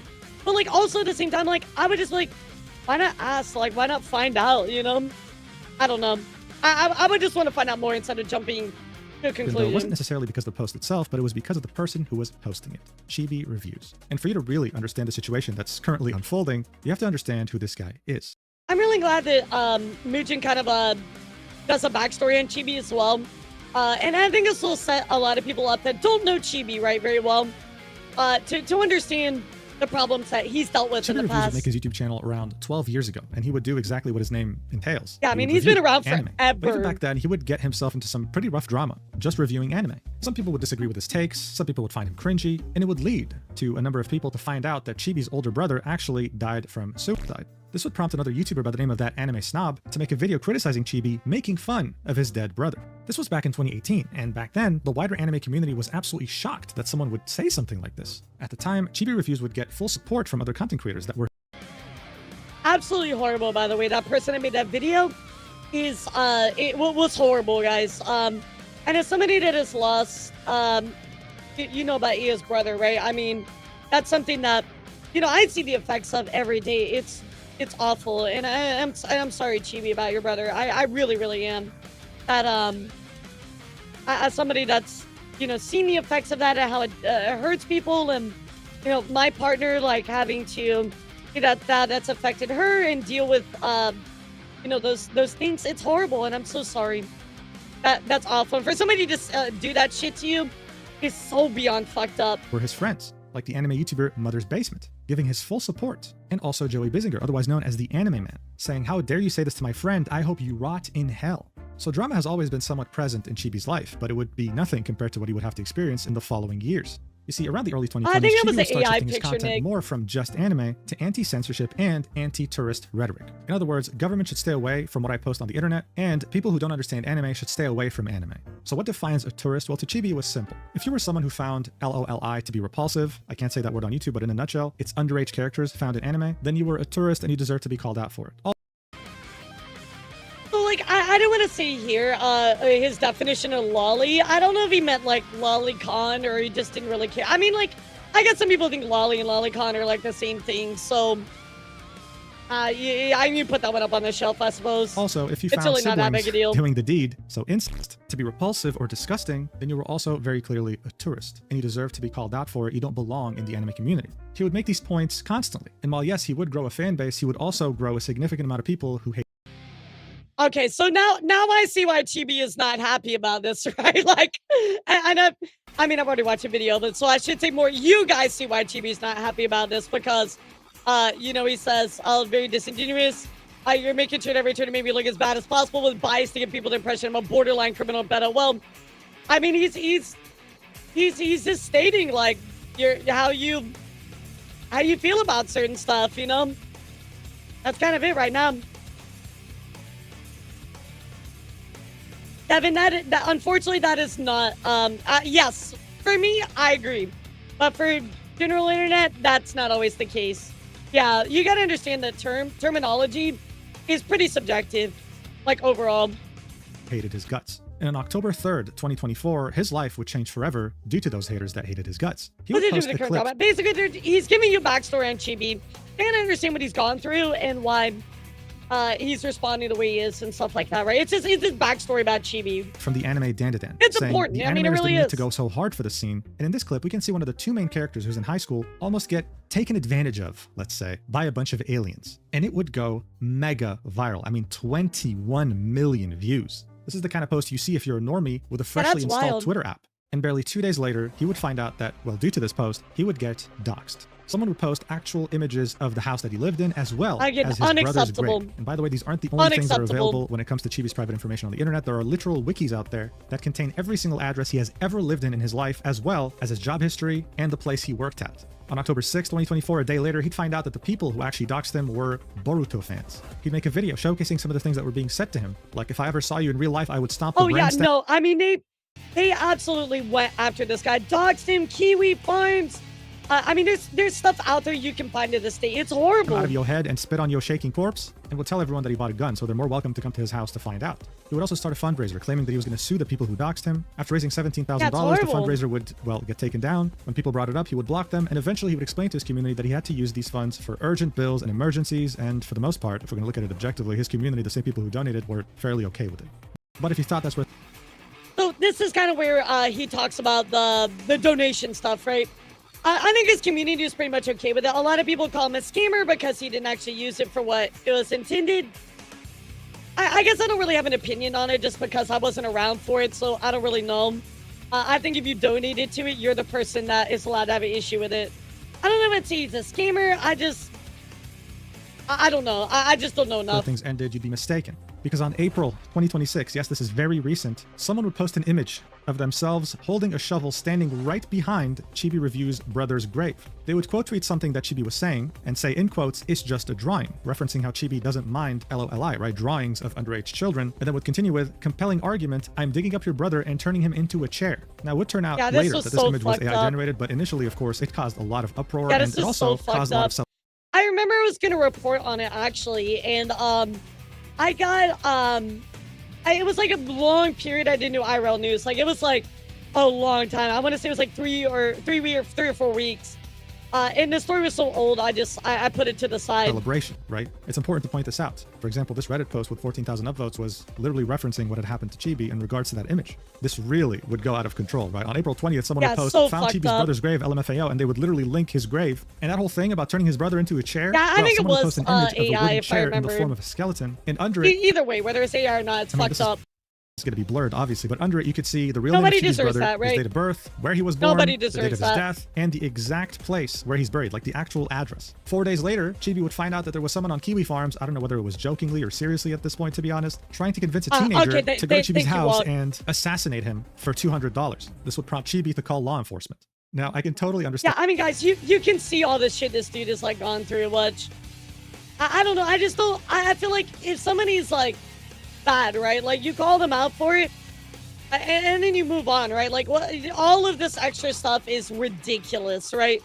You're just as bad if you start trying to do this to somebody else if you don't like them. That if this is your first time hearing about this guy, you're probably absolutely shocked. Like your jaw's probably on the floor. Don't worry, that's a totally reasonable reaction. In any case, this leads me to the main point I want to make in telling you all this. When it comes to how people feel about Chibi, I'd say they can be divided into 3 different categories. Category 1 is people who are loyal to him and are his biggest fans. They believe he's 100% right. They've been around and for that a long every bad time. thing that happened to him over the years was unwarranted, undeserved. Category 2, I'd say, is probably the majority of people, and it's people who maybe are neutral towards him or maybe completely disagree with him. But even so, Category 2 believes that this shit simply went way too far.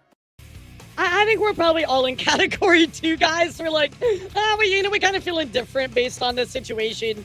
We'll look at it, but also we're like, yeah, that went way too far. That's not cool. It doesn't matter how much you dislike someone, threatening to dig up their dead brother is insane, and it's crossing every red line. And so this, of course, leads us to the last category, category 3. These people believe that Chibi is a full-fledged pedophile, like literally on the same rank as Epstein, and that he not only deserves every single thing that's happened to him over the years, but he actually deserves way worse. Now, what's really interesting about category 1 is that it's not about like excusing or anything like that. It's understanding. Even though they're not millions of people, they still hold influence because many of them are very vocal. And I'm going to show you an example. Around a month ago, Internet Anarchist, a YouTube channel with almost 2 million subscribers, would make a 30-minute video about Chibi reviews. Chibi would see this and would tweet multiple times about how much he dislikes this video, how he thinks it's slander, and how it's defamation. Him simply tweeting this would send his loyal supporters to come and brigade the video. It's currently sitting at 4,000 likes and almost 7,000 dislikes, with thousands of comments, many of the top ones completely disagreeing with the video itself. In their opinion, Internet Anarchist was justifying the bad things that happened to Chibi simply because he likes fictional drawings of underage children, and that the biggest mistake he did was simply shitposting, trash talking online.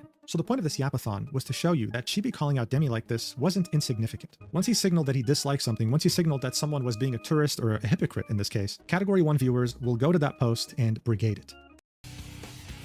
I think it's fair to say, because he has a loyal following. It's kind of like, activating execute order 66, right? Everybody like activates all of a sudden. They're like, all right, let's go. But like, there's also reasonable like doubt in a lot of this, right? Because at the same time, it's like, well, you're not entirely responsible for what everybody else does. But I do feel like sometimes you gotta call in the brigade, right? You gotta be like, hey, like guys, I don't want that. You gotta put the, your foot down, right? But you can't own everything that everybody does all the time, right? Because they're those people's actions. But there is a bit of a moral obligation to make sure you rein people in if it's too much, in my opinion. Exactly what happened here. Deme would notice this, right? She Unless you call in the specifically for squad, community and would see these people come brigade her post. And so instead of ignoring Chibi, she would choose to reply.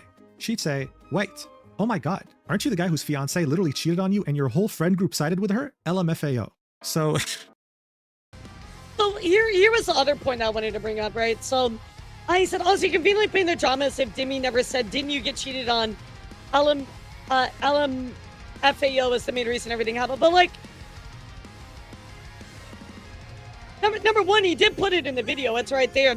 And number 2, you're saying that as the main reason everything happened, but it wasn't. You responding to it was the main reason that it happened. So like, I think it's just so tied up on the fact he truly believes he did not start anything, right? And it's like, but dude, you did. You really, really did. Like, it's right there. Anyway, let's continue. Yeah, you're probably thinking, Mugen, you just told me about how this guy went through the 7 layers of hell, but you're telling me he also got cheated on? Yes. And this will be the last bit of context you need to understand what the hell Deme's talking about. Yeah, 2 I months agree before on someone that posted later. that AI-generated image of them digging up Chibi's brother, on February 12th, 2026, Chibi would tweet out, just lost my fiance, my best friend, and my entire friend group in 24 hours. I have never been more alone than right now. This would also go extremely viral at almost 20 million views, 6,000 replies. Many people had things to say, whether it was to Yeah, and people were being really shitty towards him about it, which we don't know the details of it. I'm just going to take his word for it, right? But yeah, people are being really horrible about it. show him support or gloat. But it was mostly gloating, as you can see from some of the top replies. Chibi would then make a video further explaining what happened. In it, he'd reveal that his fiancée of like 10 years cheated on him with his best friend, someone that he's known for a very long time.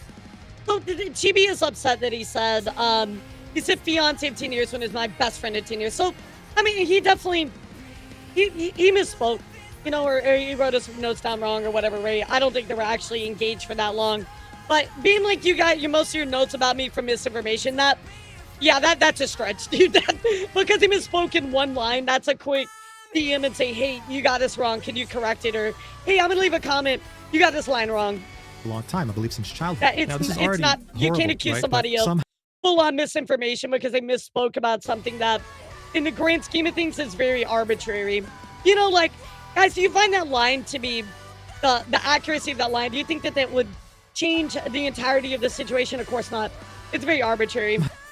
How it got worse. Because the friend group that he shared with his fiancée, upon hearing this, upon finding out that she cheated on him, would still somehow side with her, okay? Completely ditching Chibi and continuing to hang out with her and his ex-best friend, even though he had just gone through probably the worst moment in his life. According to him, this would lead him to drive out into the wilderness with a bunch of drinks and hope to leave this planet. He'd then say that one of his online friends would panic about him, call emergency services, and have him be picked up and sent to a that's hospital. cool too, Chica. We could just go with that. Obviously, this doesn't happen every day. Someone cheating on you with your best friend, that sounds like something you'd find in a movie, like a nightmare scenario. But the fact that the friend group also sided with the fiancé, that was crazy. And what really didn't help here is that whenever someone online would say that Chibi is a virgin or that no woman loves him as an insult, Chibi would constantly flex the fact that he had a girlfriend or a fiancé, right? So him revealing this information to the world essentially meant that people were never going to let this go. Which is kind of like the easiest, just like clap back. You know what I mean? So I definitely get it. However, at the end of the day, this wasn't just probably one of the most significant things that happened to him in his life, but it's also one of the most significant things that happened to him in his content creation career. I just think After this whole some time thing has gotten recovering, way he would too tweet this out personal. saying, seeing how happy it would make my haters if I died, I live out of spite. Also seeing what I've seen today, Oh I'm yeah, going me to double too. down too Let's out of fucking spite. go. Before I go any further, I show up in this subathon out of fucking spite. Not for the fact that I want to wake up, for the fact that chat doesn't think I can do it. I feel you, Jimmy. We keep going out of spite. to those that reached out, I promised to respond and go through it all later. I noticed a lot of pattern recognition from certain groups too today. Always the party of acceptance people, multiple flags are a big indication too. Certain usage of gifts as well. Animals pretending to be human with subpar intelligence. I'm also pro-ICE, and I think illegal immigrants should not be in my country. So this tweet was fairly significant because it pretty much showed... And obviously, he talked about his political beliefs as well at the bottom there. Already, you know, that's going to cause some divisiveness, etc. Things. The first thing was that he was fully transitioning into political content creation. This was not simply about anime or tourists or free speech and anti-censorship. This was now also about political content. And the second thing here was that he was going to continue doing what he's always done, rage baiting and posting about his controversial opinions while calling out people he disagreed with very openly. But now this would be amplified. He would do it more and on a different level. Here's an example. As far as I'm aware, based on his online history, I don't think he would have quote tweeted a post like this a year or two ago. No, this... What? I've never seen this. What? Oh! What? I think I'm missing context here or something. I have questions. That's it. I just have questions. This is recent. And from then on, he would also make it a point to talk about how many impressions he's getting on the website and how much money he's making. In this post, he would flex that he was making almost $2,000 while thanking his haters for paying for his... Good? Why are you flexing, bro? Who cares? Nobody cares about how much money you make. Like, you be good for you. Like, yeah, that's cringe. I mean, I guess you're trying to show like, oh, like your haters pay you, but why do you need to like voice that? Like, who cares? Like, a person who did it got the impasse from their friends, so they posted with AA. Oh, okay. Yeah, I'm gonna put that one up on the shelf. I promise. Now you know all the context you need to know about Chibi in this video. When it came to Deme's reply, though, one can interpret it in multiple ways. Generated. The first one could be, oh, she noticed she's being brigaded. She sees the source who's causing this, and the only thing she genuinely knows about Chibi is the fact that he's that guy that got cheated on, seeing how viral that tweet went. The second interpretation is that she saw where this was coming from, she found it to be Chibi, and she decided to be a mean girl. Hell, you might even think it's both interpretations. Up to you. Point is, she thought this was an easy slam dunk, and it kind of was. She did end up ratioing him, and to people who actually use this website, this means that... You know, I forgot about that. She did end up ratioing him. I mean, ultimately, it didn't really work out because that's not a nice thing to say, right? It's somewhat of a victory. But Chibi would reply to her reply and say, so you avoid answering why you retweet NSFW of your avatar despite being upset about it in your post, then you cheer on... So you avoid answering why you retweet Nazi or your avatar despite being upset about it in your post. But like, here's the thing, you avoid answering, right? You're putting the burden of answering on her when you should have asked to begin with. You know, Chibi, like, you can't put that burden on her without being the one to ask, hey, can you clarify what you mean by not safe for work? Cheating? Interesting. This would prompt Deme to say, my bad for not wanting to see my model getting pounded. If people want to keep drawing it, then it's their choice, but I'm just not going to support it. Does that make sense to you now? And she would include a screenshot of exactly what she said in the reply to her post, saying, I'm completely okay with this is another reason why I'm like, she was very clear about what I love she sexy said. hot women. I just don't like porn. To which Chibi would say, so you could have answered first like this, but used personal attacks and sheer cheating. Not a good look. Well, which I will say, her answer with a personal attack was not good, but so you answered, so you could have answered like this first. No. You could have asked her first what she meant by that. This is the fundamental misstep that Chibi made. Now look, as a normal employed person watching this video, you might think to yourself, okay, well, I guess this is where things end. It's a public spat. These two had mean things to say about each other. I'm sure people will move on. Well, no. Things would get so bad in the coming 2 days that people would forget what started this to begin with. This was nothing more than the spark that lit up Chernobyl. Just so we're clear here, the spat between Deme and Chibi would occur on June 13th. It really would take less than 24 hours for this to become people drawing are getting railed now. People even you had a bunch of Gooby Goobers or AI users revenge generating. Before these 24 hours that's so fucked up. Even during June 13th, this would escalate to another level when the YouTuber Parrot 4chan would quote tweet what Deme said to Chibi, right? Asking, aren't you the one that was cheated on? And saying, guy's fiance cheats on him with his friend. We've already read this. Made because many people who were disagreeing with Deme or having a problem with her didn't really know her that well, didn't really understand her history. This would start a new narrative. She wasn't just a hypocrite because of her NSFW. You benefit so much more by asking, because let's say that they clarified their position and it makes you look better, then that makes your argument stronger. Takes, don't forget about that. She is now a hypocrite when it comes to relationships, making fun of someone at their lowest point when she had been in one too. What some others also pointed out was that ex of hers had actually stabbed her, and Deme claimed that this was because she was trying to save him from a suicide attempt. A while ago, she had even made a post saying that she does not regret doing that, and that if you make fun of it, you're an absolute waste of air. I thought she got so now she wasn't just a hypocrite when it came to relationship, she was a hypocrite when it came to mental health, more specifically suicide, because Chibi was about to leave this planet due to what happened to him with his ex. Another narrative popped up, with people digging up old tweets of hers where she was saying Happy Men's Day to my fellow men. To the people criticizing her, this meant that she never cared about men's mental health because she's so easily making fun of Chibi and what he went through. And still, on the same day, okay, a third narrative would pop up. Here we go, chat. Post a 2-minute clip from a VOD from 10 months ago in which Deme was playing the game Outer Wilds. They would say, big talk from someone who got railed on stream, afraid of NSFW, my ass, tagging both Deme and Chibi. Now, this was very significant because this post had received almost 10 million views. I mean, it blew the fuck up. Literally just a day, we're still June 13th, 3 different narratives were created, all attacking Deme at the same time. This is when she would proceed this clip? I don't think she was having sex on stream. I really don't. Post on Twitter saying, I was too busy in Japan to see what happened on Twitter. What I meant by NSFW, since a lot of people are confused, I'm okay with lewd. Never have not been okay with it. I just don't like seeing people lol. To me, being a bitch, that's nothing new, and I've never been nice to people I don't care about / respect. Y'all are so bored that someone that just doesn't like porn made, you personally get riled up. I just genuinely can't really care. If you don't want to respect it or even try to see what I meant, I see no reason to be even respectful remotely to some losers. I'd be lying if I said I was sorry.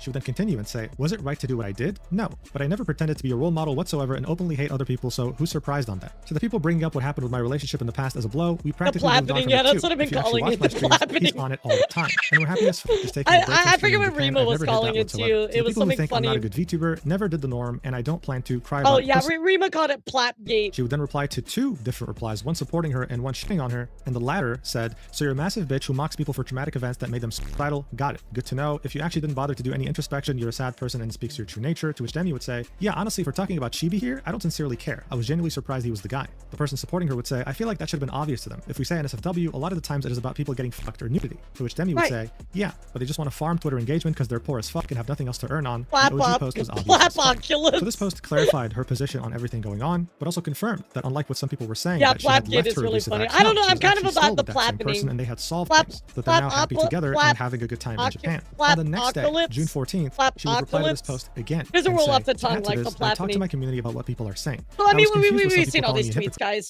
You know, we've seen all these tweets.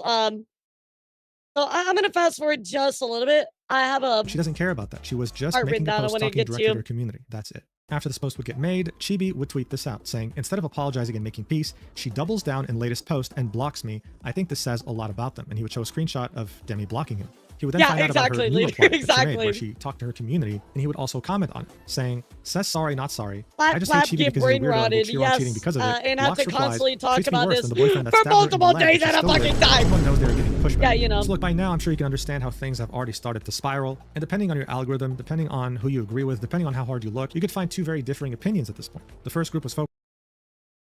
So, like, what I will say here is, I feel like Mujin a couple times says, well, you know, based on your perspective, what you see, what your thoughts are, etc. I feel like he's kind of like middle down the line. I do think there's a bit of leaning towards, well, at least in this part of the video, right? He's leaning more towards explaining Chibi's kind of past and stuff like that. But like, he's like, Chibi says here, you're making sure every tournament may look as bad as possible with biasing and people the impression of a borderline crowd. I don't think so, Chad. At least not yet. But do y'all agree with this take? Do you think Mujin's done that in this video? Focusing their hate on Deme, and the second group was focusing their hate on Chibi. This would, however, escalate to another level when Chibi would post again. This time a video with him saying, addressing the VTuber drama, how she went mask off, and how I was personally attacked. Linking a video, and the thumbnail is Deme with text on her saying she just to attacked get all this stuff him. in And my he would talk feed, more yep. about the things I already mentioned in this video. He'd call her a hypocrite, he'd say that she doesn't care about mental health because she attacked him and doesn't care that it almost made him leave the planet, etc, etc. Now, just like how on Demi's post, most of the replies were negative, the same thing can be said here on Chibi posting the video. So as I said, That's two true. very differing opinions, and you could find those opinions people- on the posts of these two, right? people So did look, this clap video would get a lot of it, attention Chibi. I from did both see sides, those. and the new narrative, other than the three others that we already spoke about, was that Deme was I agree, attacking Blank. Chibi. She was the aggressor, and he was the victim. Seeing all this, Deme would make another post saying, addressing the drama, live right now, linking a Twitch channel that does 24-hour reruns of past Deme streams, baiting people to click on it. This post would go as far as being community noted, with the Oh, notes wait a second. Mujin liked my post.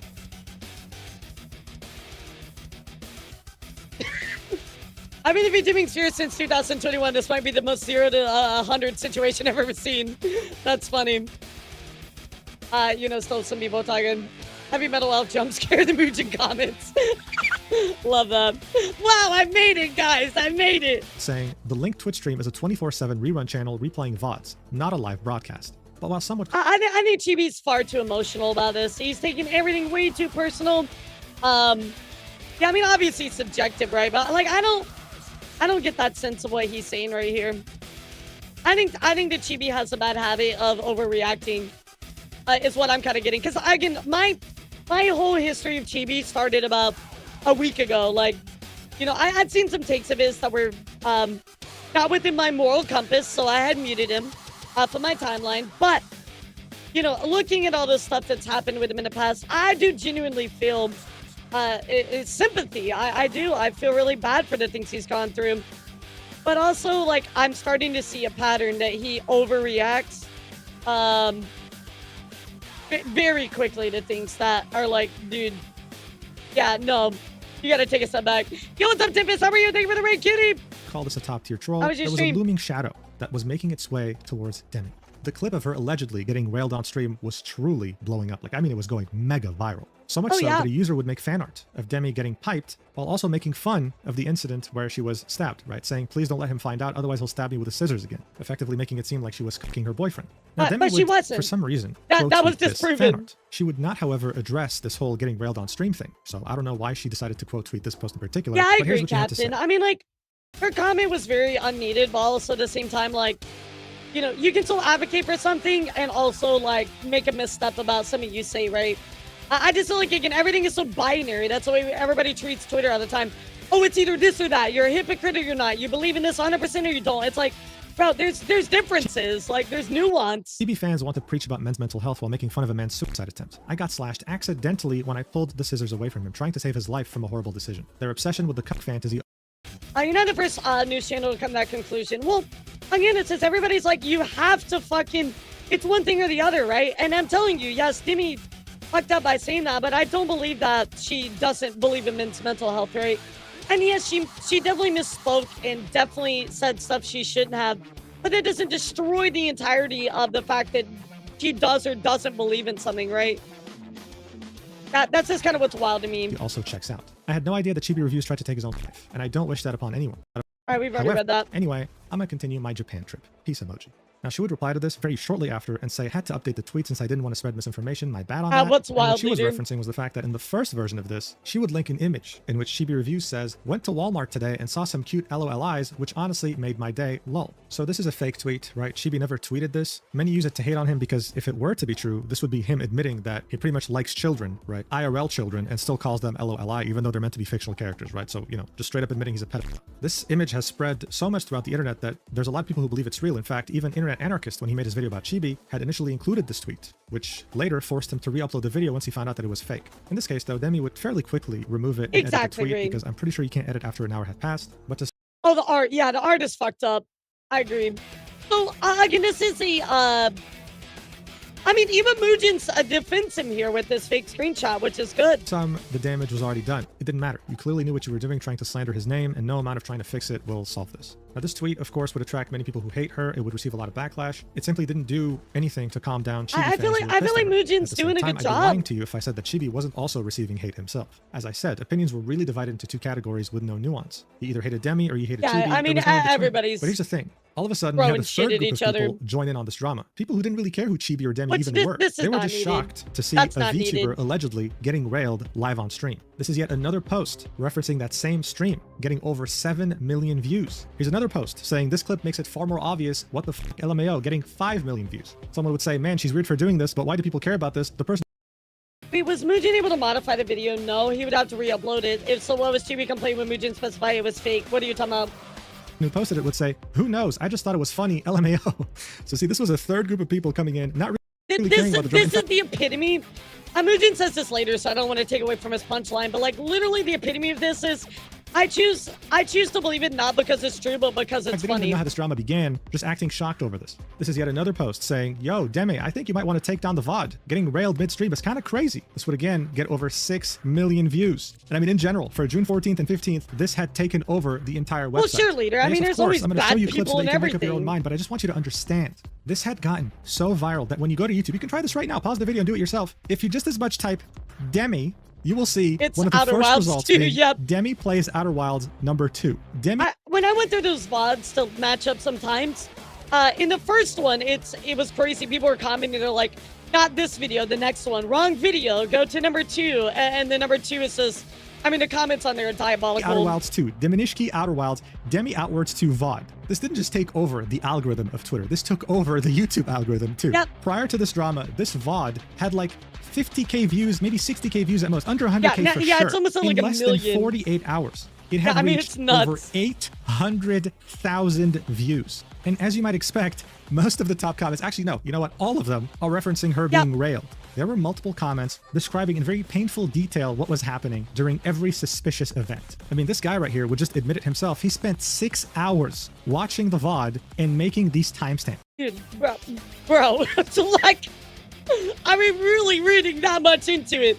Also, one thing I'll mention to you guys on the side, which is really crazy, and this kind of came from the 4chan side of stuff. So every once in a while, guys, when I look into situations, I will go through 4chan.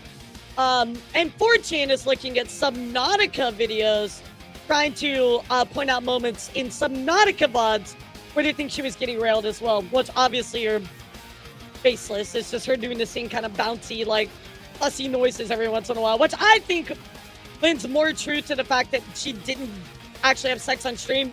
But I think it's interesting how far people are willing to go 6 to try hours. to look this stuff Everyone up. making these timestamps would claim that she was getting railed for over 2 hours on stream. So look, at this point, it's pointless to keep talking about this. You have to listen to it yourself to make up your own opinion. So let's do this. I'm going to increase the volume during editing on these clips so that way you can tell what's going on, even if you're on speakers, because the people claiming she was getting Do y'all need to rewatch these clips, chat, or am I good to skip it?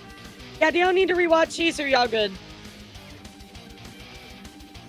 I feel like we've seen this so many times for the past couple days left. You know, I want to make sure. Even if you're in speakers, we good? Okay, good. All right, good. Yeah, thank God. counter arguments. Like, for example, this person would show this clip saying that, yes, this clip where she acted kind of sus was missing context because this is what happened prior. This is referencing the clip that got 10 million views. The thought of concluding. No, our of course stories not. She wasn't without with sex for anything touches my 2 heart so much in hours. my life. God, dude, am I reading some fucking like e-sex? What the fuck is going on? Regardless, though, this had blown up beyond anyone's wildest dreams, but instead of addressing this on Twitter, Oh, okay, I get you, Blue Brawler. Let me look. This is inadvertently created getting railed on stream meta, probably edit. Seems like the tutor on Deme around 49 was fabricated. I cut it out as soon as I could. YouTube processing takes about 40 minutes. Sorry about that. Okay, I don't know what that one is. Edit for Lolly. I said that it represents underage characters. And oh, okay. Okay, so we did talk about that, right? Okay, yeah, I don't know what tweet that was. Thank you for pointing out, Blue Brawler.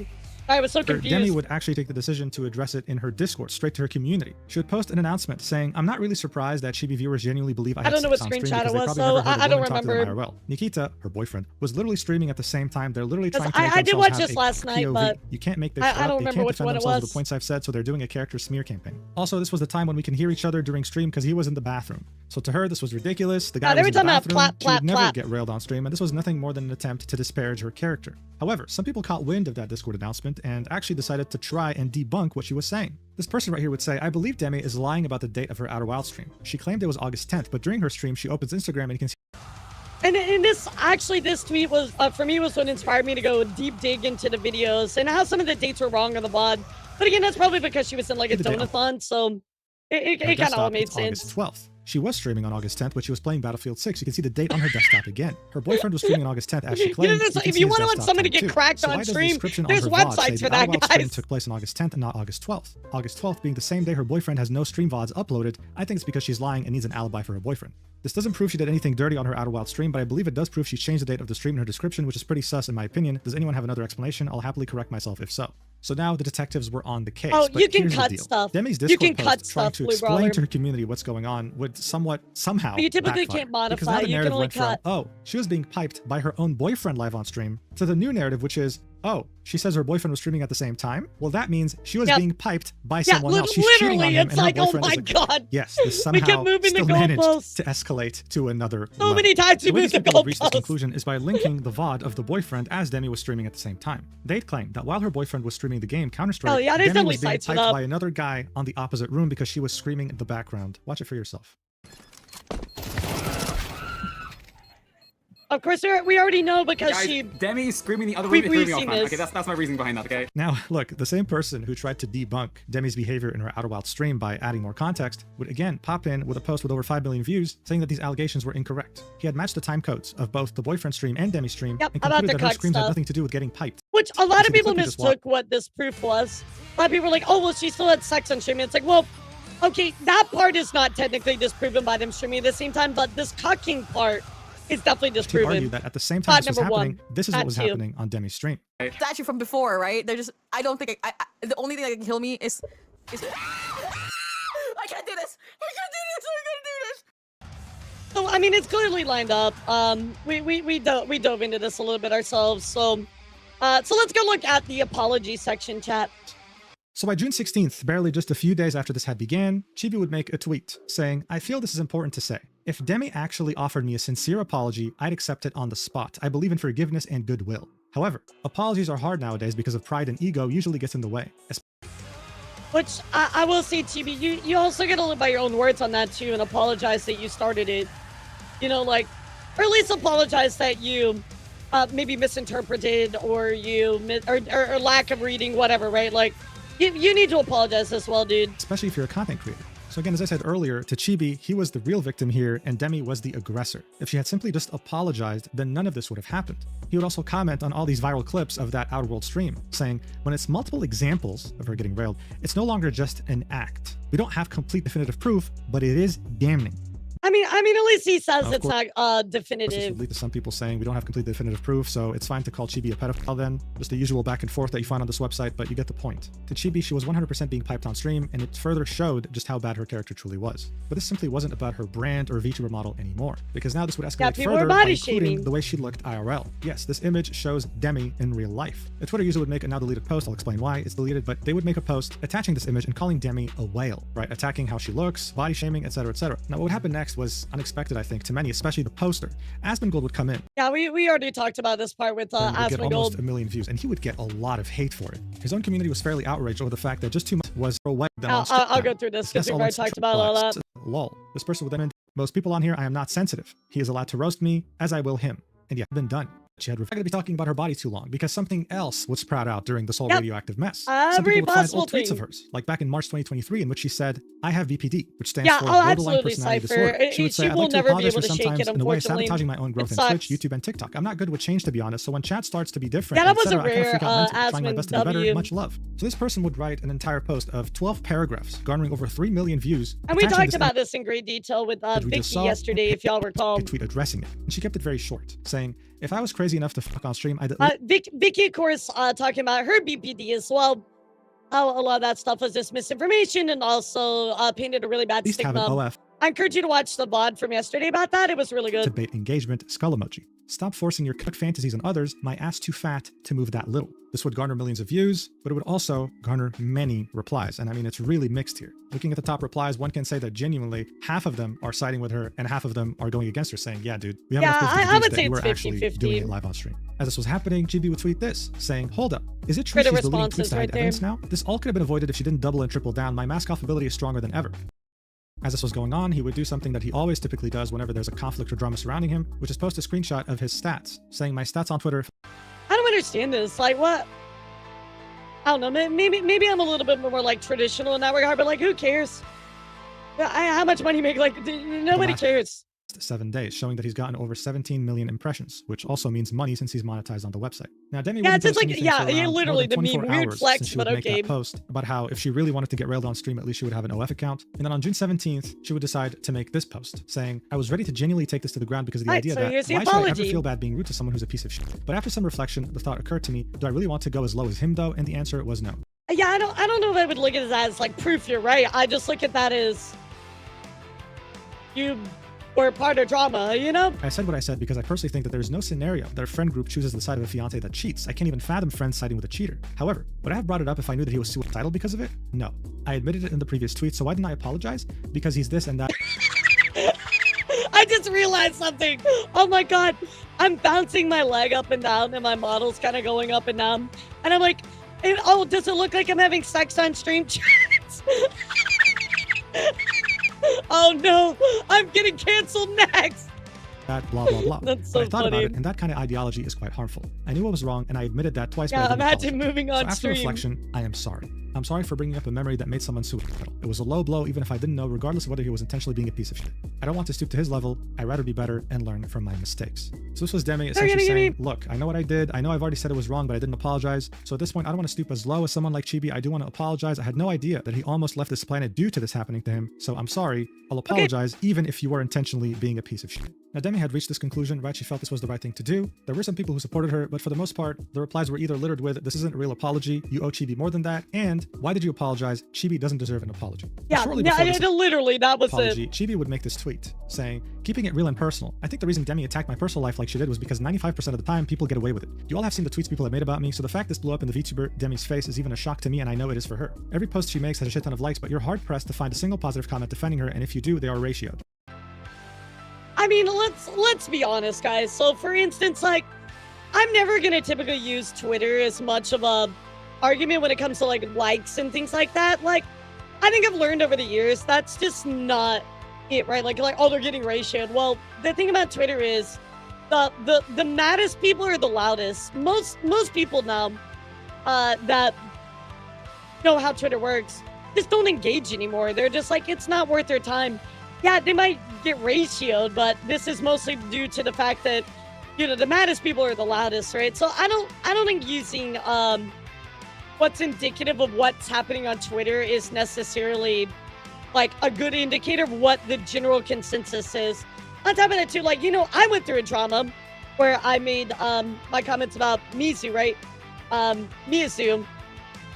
On Twitter, yeah, they were, you know, I did have some support top comments. There are a lot of people like, yeah, you know, call out this anti-trans stuff.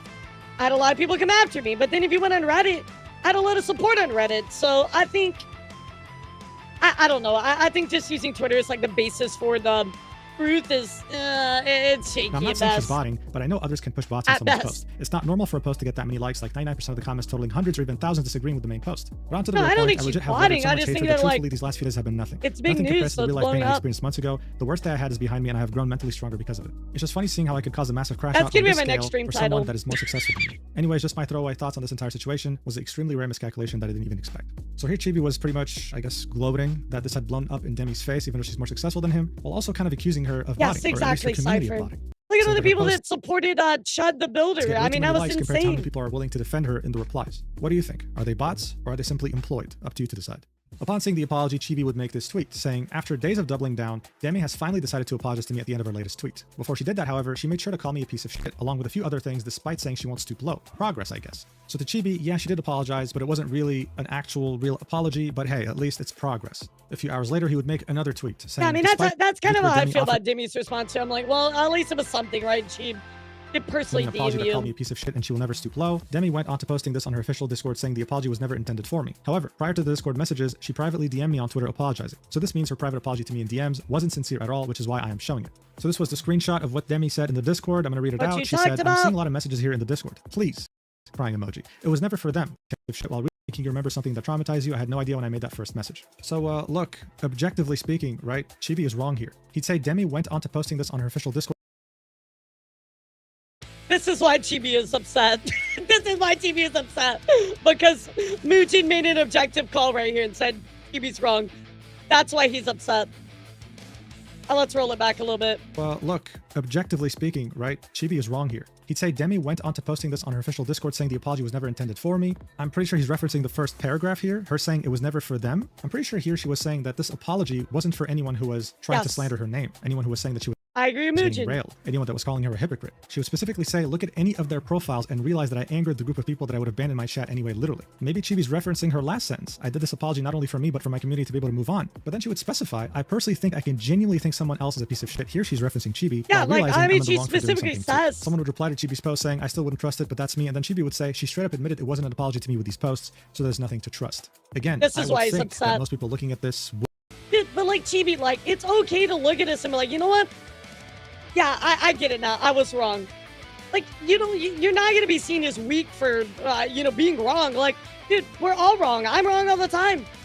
You have to grow as a person, right? Like, you have to understand that it's okay to make mistakes. If you are not willing to make a mistake and grow from it, well, what's going to be left of yourself when you turn off the computer? Like, at the end of the day, right? When even for me, I won't even use Chibi Review as an example, but for me, if I'm not willing to be wrong or learn to grow, and the day I stop becoming a content creator, what's left of me? You have to be willing to grow and learn and better yourself. If you're not willing to do that, there's going to be nothing left for you the day you turn off content creation, or even the moment you stop being on the internet for 5 minutes. You have to have peace within yourself too, as well, and you have to be able to bolster yourself as a person, not just as a content creator. And those are two separate things, by the way. Wouldn't really understand it the same way. Sorry, Elara, being wrong makes you less of a man. You always had to be right. I mean, maybe that's why I don't understand. Oh, wait, no, sorry. That's why I understand, because I am a man. Yeah, no, I get it. But I think it's why I don't understand. Maybe it's a guy thing. I don't know. I mean, don't get it. Don't get me wrong. Girls can be absolute bitches, and we will be very stubborn too, but it's probably not even like a sex-related thing, but I don't know. I'm not afraid to be wrong.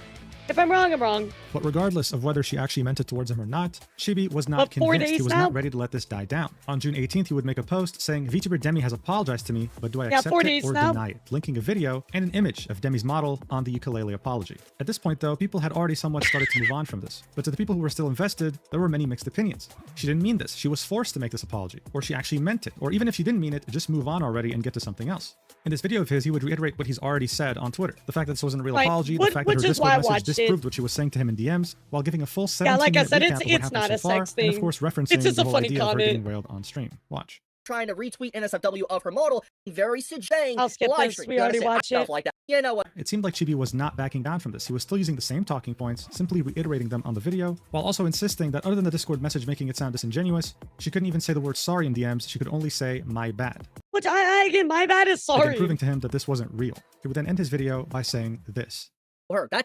That's content creation. The internet will not let you forget. So even if she was to apologize to me, people, that wouldn't be enough for them. Even if it was enough for me, it wouldn't be enough for them.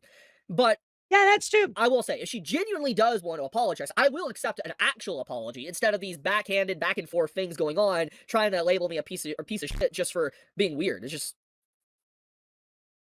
But she can still apologize to you while not liking you. Again, they don't have to coexist. All this started from me calling you a virtue signaler. I would like to remind that. So for Chibi, I mean, he actually said it right here. It all started from me calling you a virtue signaler. Like, he admits you know, it was started on that, right? Narrative had not changed here. He was the victim, she was his aggressor, but if she's still willing to make a sincere apology to him, he's willing to forgive her. What do you think of this? Is he right here, or is he moving the goalpost to the point where Deme can never win? Now, speaking of Deme, it seems like she genuinely moved on from this and isn't interested in pursuing it further. On June 18th, the same day Chibi would post his video. Actually, no, that's not the case. I saw her Instagram from 12 hours ago, and she said, I was sort of taking a screenshot. By the time I tried to go find it, it was gone. She talked about it a bit on Instagram in her stories. She would tweet out, I have never had this much compliments with how I look before. I've always been insecure with being a bigger girl and struggled to lose weight because of EDS and PMOS. Maybe I'll send an update photo of my progress since a lot of people are liking old tweets. This would get a lot of attention, and yet again, the replies will be very mixed. On one hand, they're not willing to let her forget what she did to Chibi unless she apologizes, and on the other, well, they were just being gooners, okay? And with that, congratulations, you're all caught up on this absolute radioactive mess.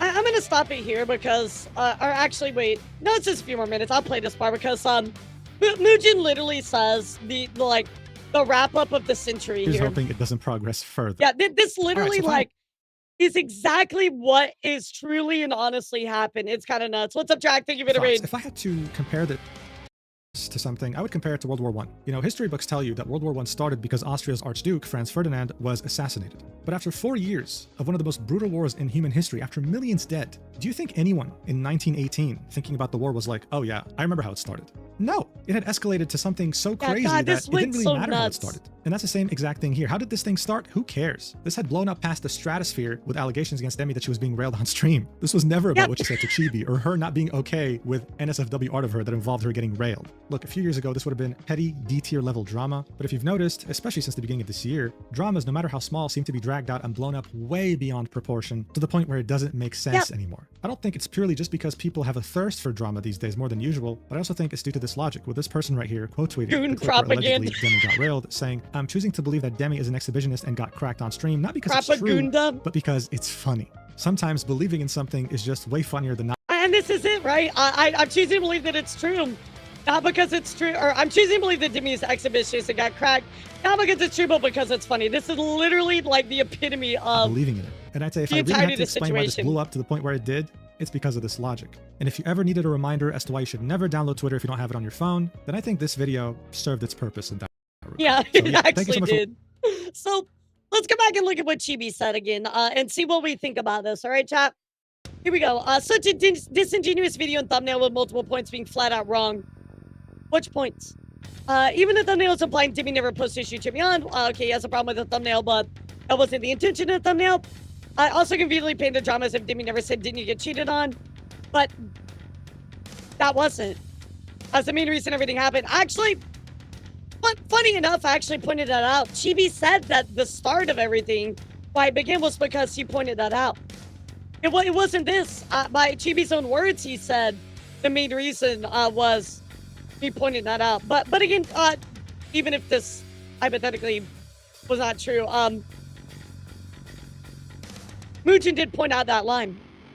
Did we get the story right? Yeah, I mean, he did mess that up, but it's a quick fix. You're sure making a turn you're sure at every turn to make me look as bad as possible, biased to give people the impression I'm a borderline criminal pedo. Guys, I gotta be real, I disagree with this. I think that he disagreed with it. Yo, Persona, thank you for the gift card. Let's go. Thank you so much, Persona. Thank you so much, cutie. Well, I gotta add some time, chat. Hold on. Let me ask you a question, though. Do you think that the video did this? Yeah, do you think the video did this, chat? Legitimately. Thank you so much, Persona. I appreciate you. I don't feel like it did. I really don't feel like it did. I feel like he disagreed with him at one point, right? There was one point that he said, I'm not okay with this, right? Like, you know, you're objectively wrong here. This is why. That was the one thing. And I think that really just kind of sent Chibi. I think at this point, here's kind of what I'm hoping for. I'm hoping for everybody just to fucking move on at this point. Like, I really hope that Chibi can understand where he did wrong. I don't think there will be an apology ever, but I hope, like, you know, behind closed doors, he's like, yeah, I fucked that up, you know? I do. I genuinely hope that. I think that would be the absolute best thing. Absolute best thing in this situation. Crazy, crazy shit, chat. What are your thoughts about this whole thing? What are your thoughts about this whole thing? Because, oh my god, this situation has been insane, guys. I don't even know what to say anymore.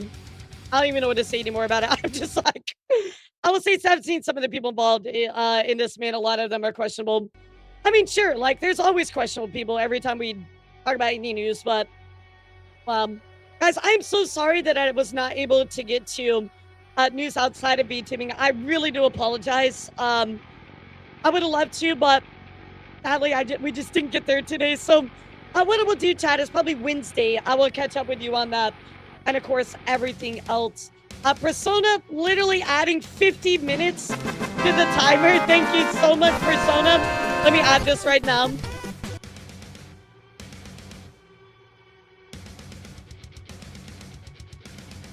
Persona with the save, bro. Persona with the save. So, looks like we're going to be going into Monday, guys. So, we're going to be going into Monday as our next day of subathon. Guys, I do want to tell you I'm off this weekend. I will miss you all so much. But yes, I am off this weekend, guys. I am going to be taking some time to myself. I'm just going to relaxing, resting my voice. My voice is very rough. I've definitely been feeling it lately. So, thank you guys so much. Oh my god, my model's freezing. My model's freezing. Thank you guys so much for being here. I appreciate all of you.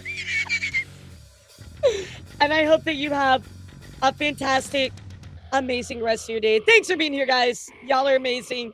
And I will see you all on Monday, okay? Have a great weekend. Take care of yourselves. Go have some fun. Celebrate with Father's Day. Is today Juneteenth? Happy Juneteenth. Is that today? I don't know. It doesn't pop up on my calendar. Have a good one, guys. Thanks for being here. And don't forget, I've been uploading highlight reels of this on my YouTube, so go and check that out over there. Bye, guys. Thank you so much for being here. Bye, cuties.